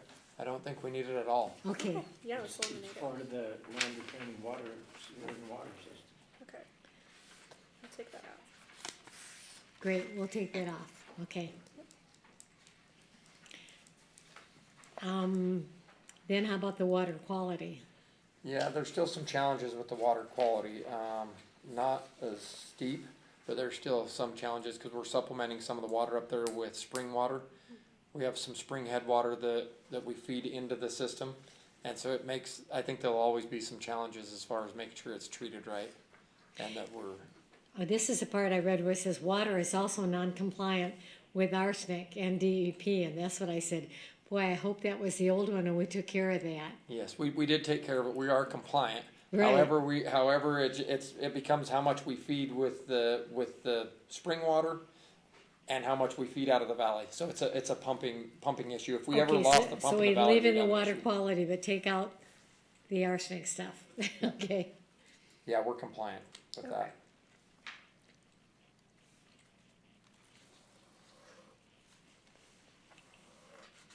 Okay, in Kingston, we'll have to check with Shannon.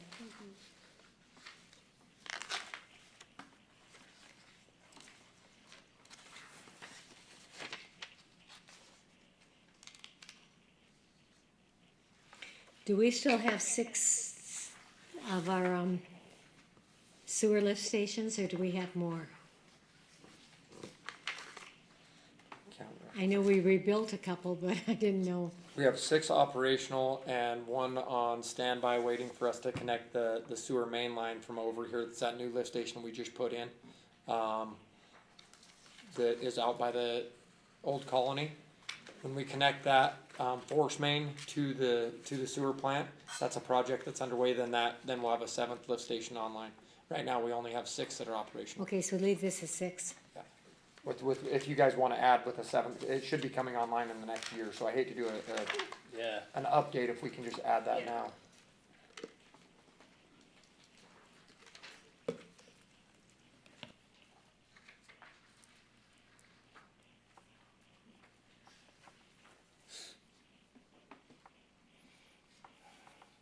And then we can remove all the effluent traveling downstream and all that other stuff, because now we have our wetlands that we discharge.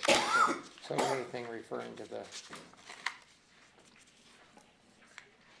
So anything referring to the Reese River.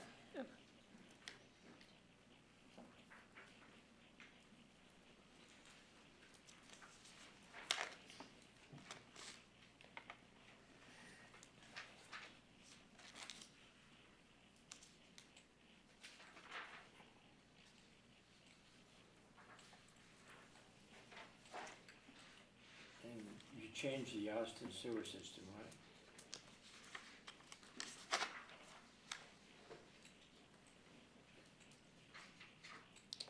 That's information from the previous master plan, so that's probably something we could eliminate or update if Well, they've the been consolidated. Austin sewer system is now part of the Lander County Mhm. sewer system. Yeah, so we can probably eliminate this part. Yeah. the information in there is perfect though. Oh, Yeah, okay. good information, but Okay. if you Yeah. just Part of put the- that it's part of the Lander Okay. County, maybe, to explain it. Okay.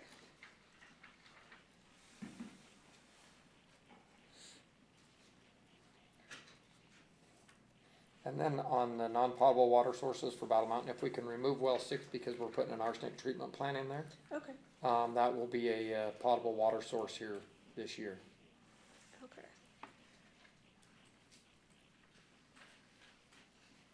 I apologize, I should have went through this a little more thorough with you guys. I got through the first half of this with them really well. Second half, we started falling apart fast. That's what the workshop's for.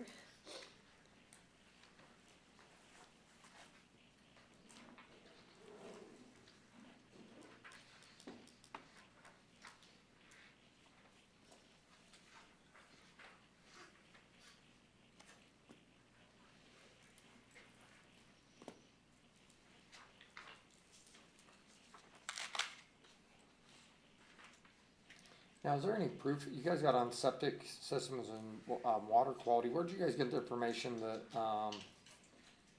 12% are on septic systems? These systems are still a contributing factor to poor groundwater quality in certain areas. Cause I've never been made aware of any area through any report that I've read that, our septic systems have contributed to poor groundwater quality. And we tried to get that information, as outlined earlier from the state, several of us tried to, and we couldn't get it. So if you Okay. could get that information, perhaps you could tell us where to get it. Well, I suppose, yeah, there's a little bit of a misunderstanding there because I think we wrote that thinking that there was already an existing issue. We wanted to make sure that you guys, because that's something you communicated to us, that you were There's concerned an about that, so we can existing rephrase potential it. issue. Yes, we can I think rephrase it's that. based can't on find the density evidence that- concerns, Yeah, not necessarily absolutely. a groundwater issue. Yeah. Correct. So we'll update this up here. Yeah, we'll update that section and rephrase it.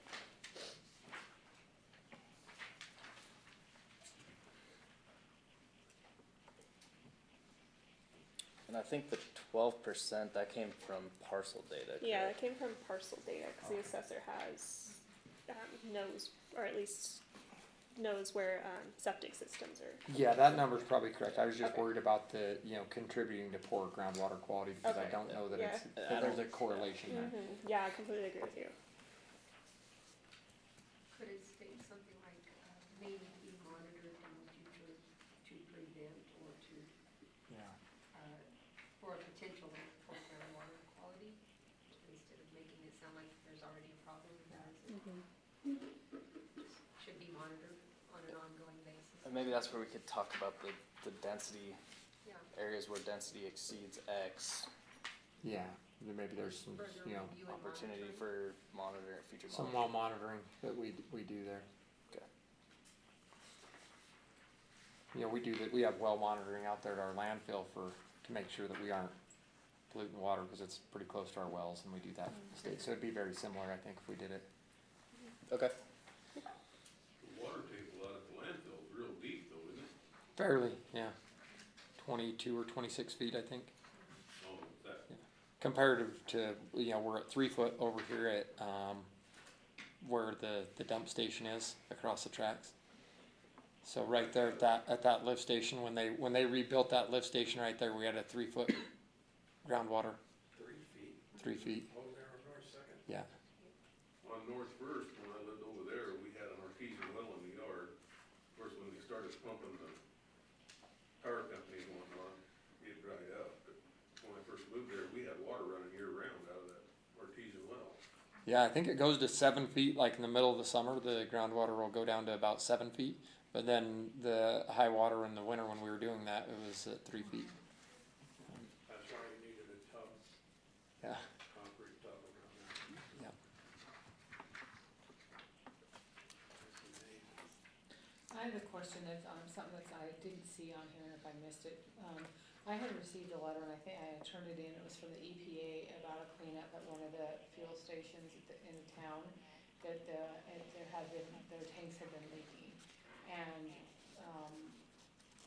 I don't know what effect, how long those have been leaking and how much they got cleaned up, cause I never did see them dig up anything as far as cleaning up that, the leak of the fuel.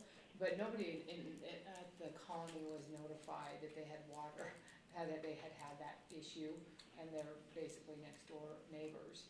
And so their water system, they had no idea, so I forwarded that letter just so they would know, and they were pretty concerned that nobody had ever let them know and how long that leak had been going on and how much contamination to that ground. So I don't know what, as far as on things that have to do with the EPA, how much more involved that we should be. And I think they come in as a letter and nobody really knows what, they just randomly come in as letters, and staff, especially if you have turnover of staff or whatever, nobody knows what to do with it, and they put it in a file, and which is a really big deal, especially on things like that. When you have fuel leaking into the ground and they never really notify, it's not like they came to the county and said, hey, we have an issue here. They just said, it looks like we've got the issue cleaned up, but we never know to what extent they truly cleaned it up. so I don't know. So I believe Ted will have to correct me, but the EPA does require soil samples and ongoing to make sure that it's not leaching past that point, and then they have to fill the tanks with slurry, or dig them up and remove them entirely, along with all the dirt. The problem with the dirt is a lot of places won't take the dirt because it's considered hazardous material. But as far as the county, that's why us in the colony and everywhere else, we do weekly water tests on all of our wells. We're always keeping up on what everything is, so if something were to contaminate the actual water that we were giving our municipality, we would know. Okay. That's. And are there wells over there by as far as ours, do we have And- wells over there by? Well, and so to answer your question, as far as it being addressed in here, it is addressed in here because they have wellhead protection areas, which if you drive by, the old courthouse, you'll see a wellhead protection area sign. By the senior center over here, a wellhead protection sign. So there's certain areas that these wellhead protections, they keep certain distances, they won't allow people to put certain things in because it's a wellhead protection area. And I don't know what that means as far as a wellhead protection area, what is that? So wherever your wellhead is, the casing to your well that feeds municipal water, there's an area around that they protect. They don't allow a septic to be in there. They don't allow anything that could potentially contaminate the water near that. Now, sure, it can happen, especially in older communities where gas stations and things in the past were. But that's why we monitor them. Gas and diesel leak.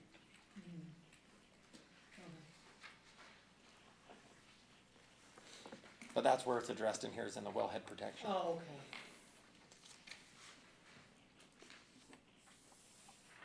Okay, so how far are we on public utilities? What page are we on? We're on transportation, which is 518. So on the transportation section, we basically took some of the new information from NDOT and some of that stuff, and some of the recommendations is kind of the big one was probably updating the transportation master plan, where you get more detailed in terms of, focusing on freight, focusing on some of the, where you want ADA improvements, streetscapes, kind of focusing more on where you want to go transportation-wise over the next 20 years, and usually that's a whole separate document. I think they had one, but it's pretty outdated, right? Yes, I think so. Although there was recently NDOT, and this incorporates information from the NDOT workshop they had with Lander County, so.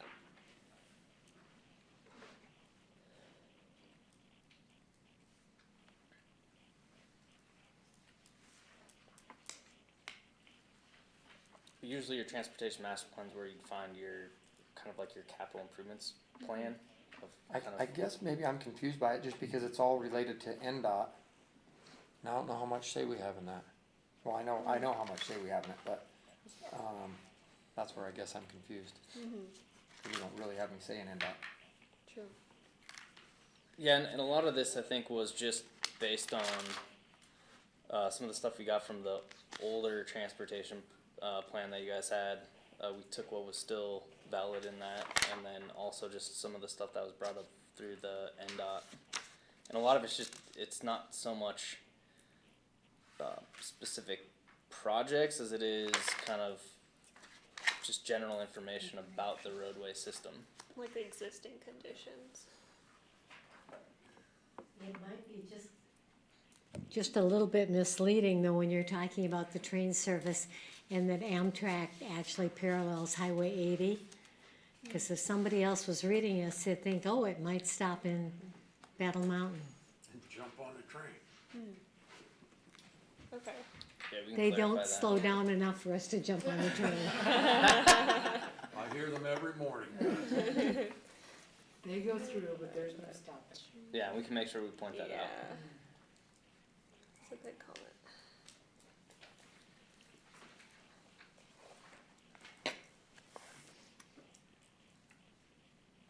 It is interesting to see what roads are getting used more, which ones are getting used less. We don't even have Greyhound doesn't even stop here anymore.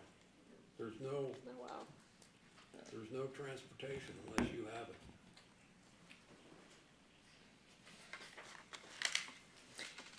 520 is your Green Leak Energy.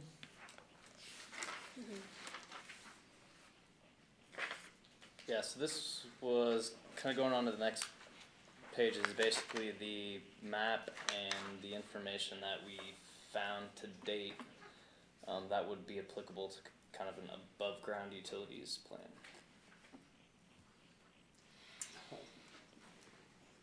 Green Lake, huh? And again, this is Fabulous. just information that we've come across. So Yeah, so if you disagree. Fabulous concept, just Isn't that fabulous. what you were talking about, Arthur? Yeah. Yeah, that's the transmission lines from Vegas to Ely, from Ely to Yarrington, from Yarrington to Vegas. And I made a comment in the meeting that, well, Vegas is gonna get all the energy. And a gal from Vegas said, we have solar plants down here and we don't get any of it, it goes to California. So what's gonna happen is Nevada's gonna be exploited, Yeah. totally Well, exploited. most of their water goes to California too, that's where they get water from other sources. Vegas They is a start bypass. next year, don't they? Uh-huh. Yeah. Doesn't this power plant supply Idaho? Yeah, And It then goes both ways. it goes and then both they, ways. well, and they buy it back. Now, I was, so me and Patsy sat in on a meeting. Patsy, do you recall when we sat with Linda Bissett and, I don't know who else was in that meeting, there were two other individuals from, NV Energy, and they said that these are just solely transmission lines, that nobody was gonna be tying to them. Do you recall that meeting? Oh, that's a lie. That ha- You were concerned on the amount of employees and It the work is. that it would give us as it went through. You Yeah, don't so get, I was putting that out there, general information, so kick him. But the, yes, general information of a meeting that we sat in on with NV Energy and the talk of this transmission line that you're talking about, that we were told that it was solely for the transmission of power, that they weren't gonna be connecting many people to it.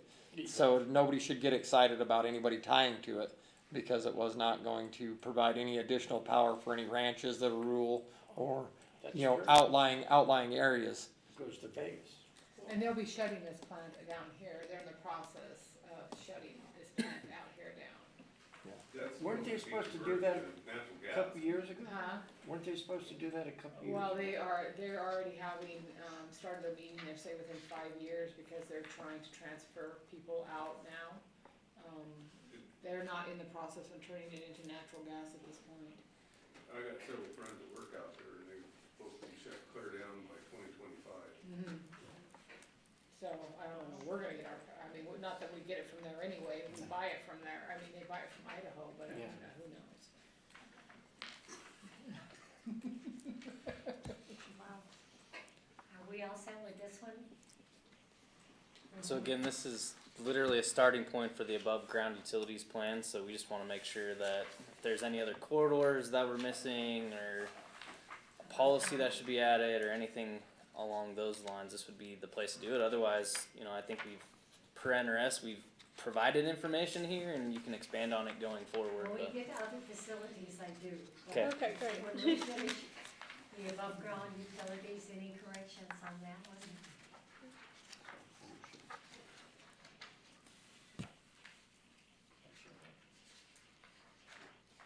On the cemeteries,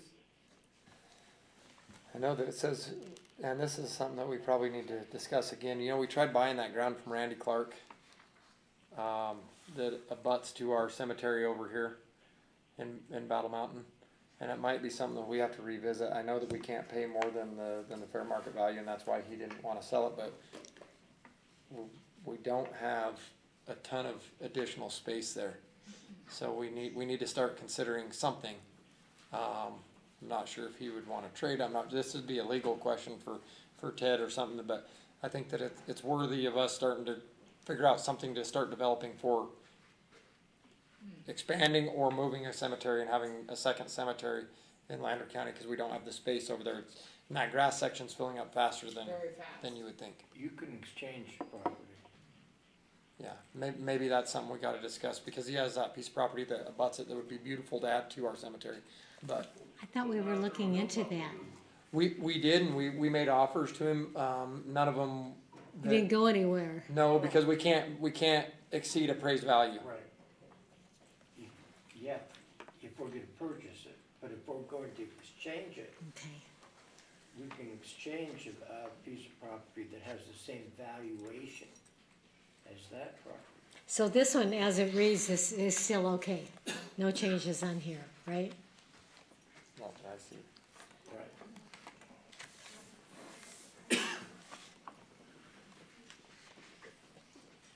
Started in Lark, the little Indian cemetery out there by us. It's all county ground anyway. Yeah. Yeah, and that's the consideration, you know, if we wanna use another piece of ground and designate it, or have All you everything, got there's a gravel pit that's not being used. yeah, or everything else that's in the,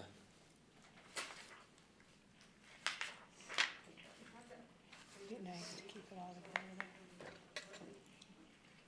what's that?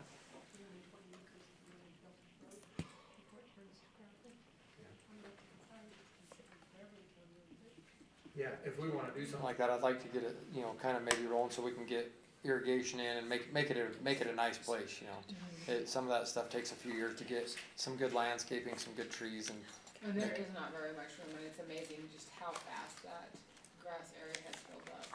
The other thing too is you might review talking to Randy again, sometimes time changes things, so it wouldn't hurt to reach out to him again maybe.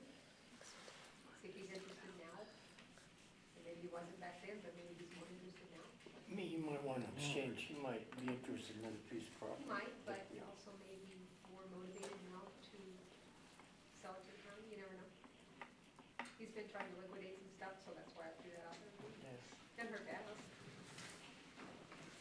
Okay, so maybe the terminology that we have, expanding the cemetery to the south and to the Newmont property would appear to be the most reasonable approach. We could put, is still an option. Right? But it doesn't seem to be the most reasonable approach right now. I think so.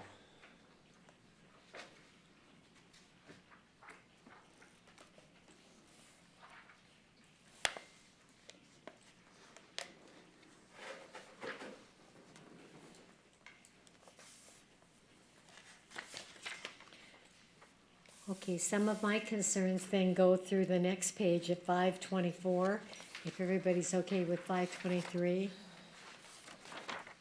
It's just kind of general information.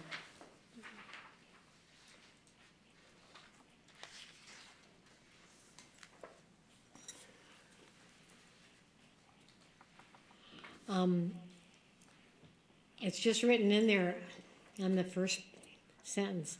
Austin has one EMT.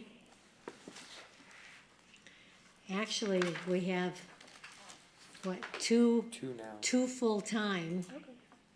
And then we have volunteers that are, so we have more EMTs that are volunteers. I don't even know how many we have now, at least one, two, One, Juanita, four. Patsy. I'm aware of four. We have Sean, Patsy. Sean is a driver. He's not an What do we- EMT. Oh, volunteer EMTs. Oh, I don't, that, you would know, I wouldn't know She's, that. well, they have down here, Austin has one EMT. Actually, we have two full-time and two volunteers, right? Who's the volunteers? Patsy? Patsy and Juanita, Oh, okay. Yes, they're both EMTs. yes, that would And then be- we have lots of drivers, so we have lots of volunteers, but only 4 EMTs. When you say district, what do you mean by that? What? District. It's not a district. Kick him again. The fire district, To remote regions of the district, yeah.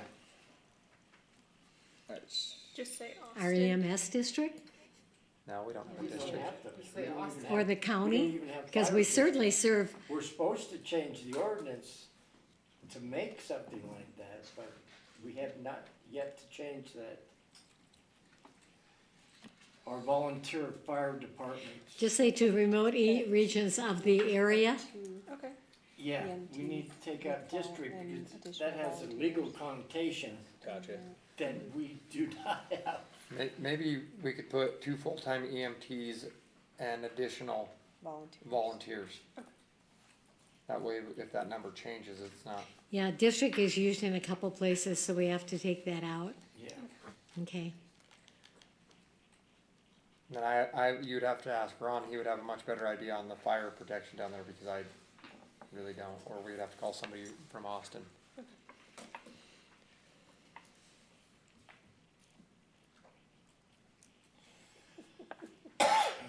In the Battle Mountain one, in the middle, we were talking about actually the fire protection. And then there's a notation that says ambulance service is not provided by the volunteer fire department. That's true. Cause it's not, it's through the hospital. Well, no, it is true, but it's negative. Why do we wanna say that? I think we could probably reword it to say ambulance services. We can say provided ambulance by- service is provided by the county? By Lander County, yeah. Cause I hate to have something negative in there. That was Yep. probably from the old one, cause we did do it the years past. Okay, we'll update it. Okay. And I don't know how many EMTs they have, so.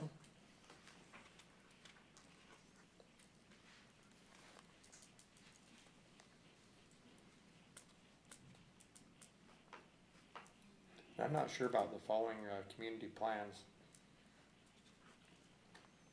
Community plans. yeah. Where are you? Austin has the following community plans in effect: the emergency hazardous materials plan, plan of attack. We do have the emergency hazardous materials plan. Yeah, but not Austin.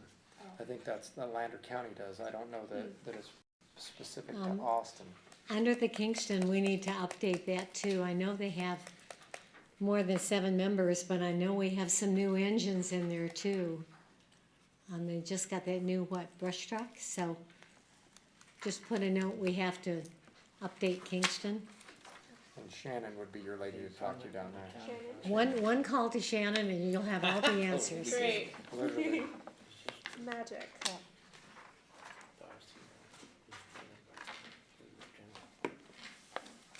They might be able to talk a little bit about some of these plans.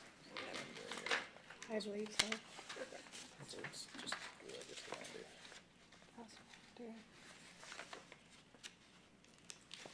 Yeah, they have their general fund. I don't know if that's true. Yeah, Yeah, Lake. They get their stipends in there. they do have a town of Austin fund, general fund, but I don't know if the Austin Volunteer Fire Department is funded out of that. Do you know, Patsy? What?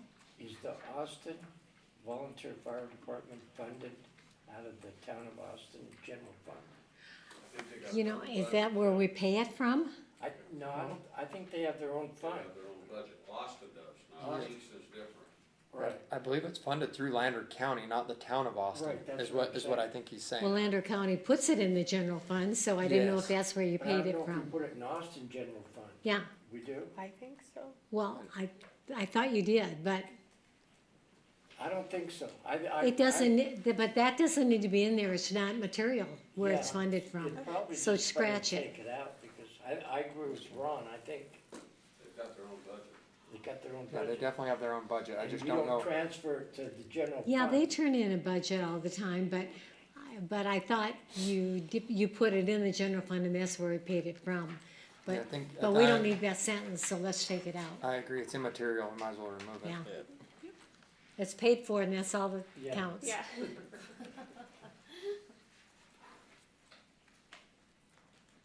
And as far as Battle Mountain, your man's over there for all them answers.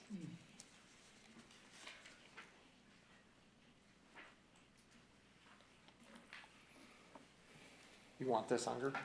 I haven't seen any of it, so I'll just go with it. One second, I'll let you, Yeah. I'll let you read the Swallow Battle for Mountain. rent. Oh, no, I blow it up.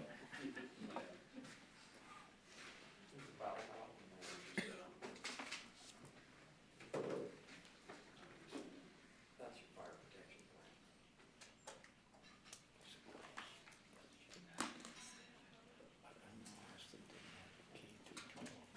Yeah, Austin has one school with K through 12.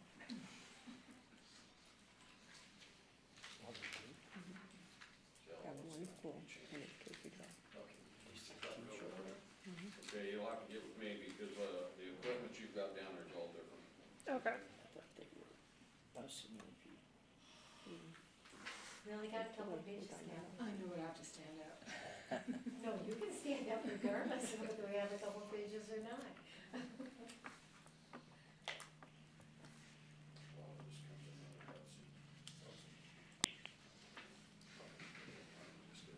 Yeah, we can So get. he'll Yeah. update you guys on that quickly for about. Cool, okay, great.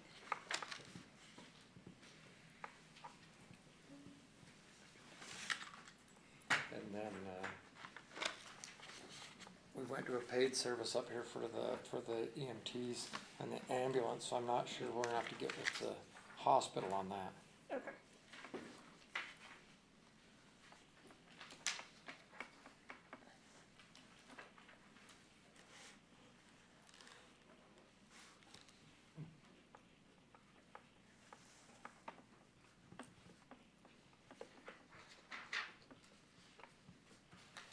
I didn't have any corrections on the schools and recreation, did anybody else?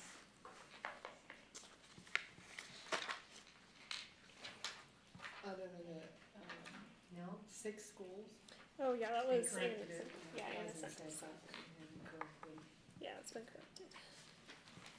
It's just general info, basically.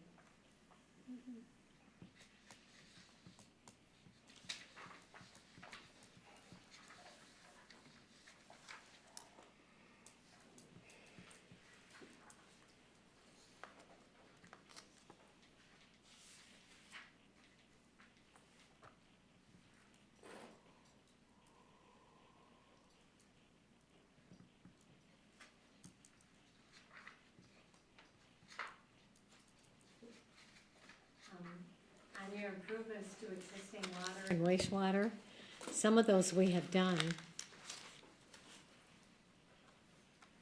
We're in the process. Okay. Yeah, and I'll get with you guys on that and we can clean that up. Okay.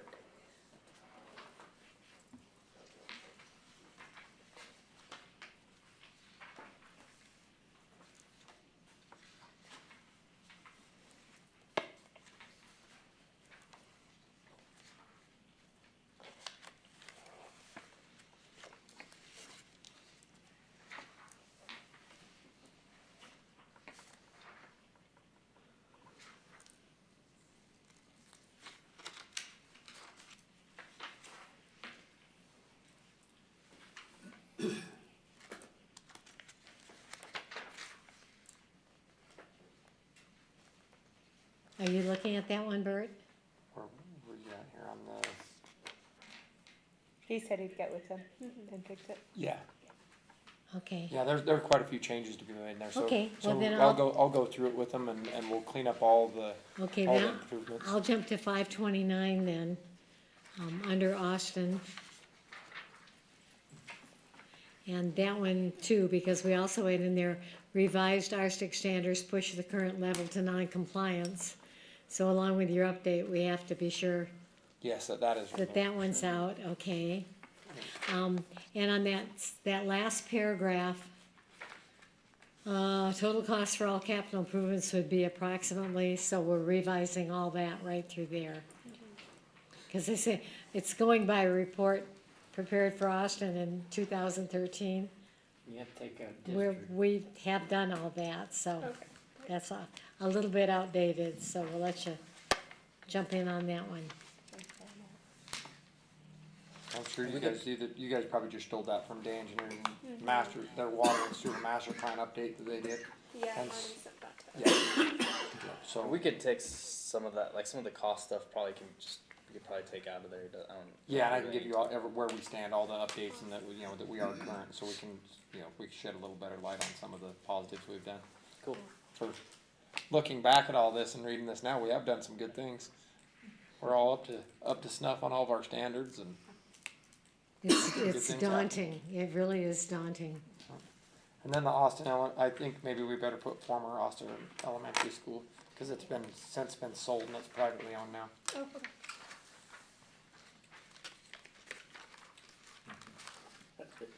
They have again. Lander County should continue monitoring groundwater in areas of dense septic systems. How? We have to take it from their wells, from private wells.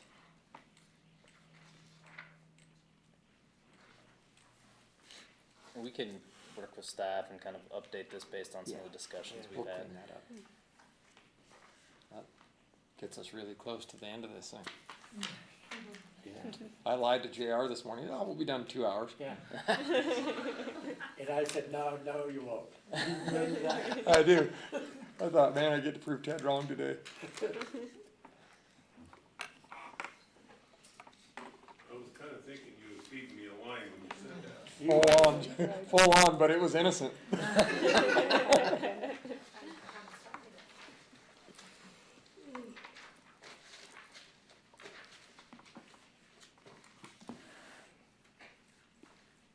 I believe we have a really good starting point here. We can, come back and hone this in.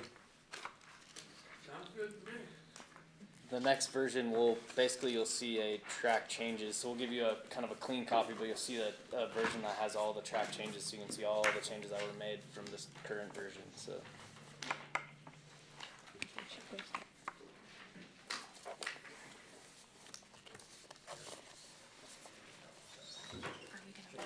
So then, quick question, as far as this letter that we got from Larry County, we don't do anything with this, or what do we do? Just read it to the record and that's all we do? No, I haven't adjourned any, but I just had a question. Huh? Just read it. Make sure they have a copy. Oh, okay. So are we ready to adjourn? Yes, I am. Are you Ted? Any more public comment? I was hadn't gotten there yet. Any Make a more- motion to adjourn? I'll second it. Alright, Art made a motion, you're a second, all in favor? Aye. Alright, very good, thank you. Thank you very much. This conference is no longer being recorded. Appreciate your time. Yeah.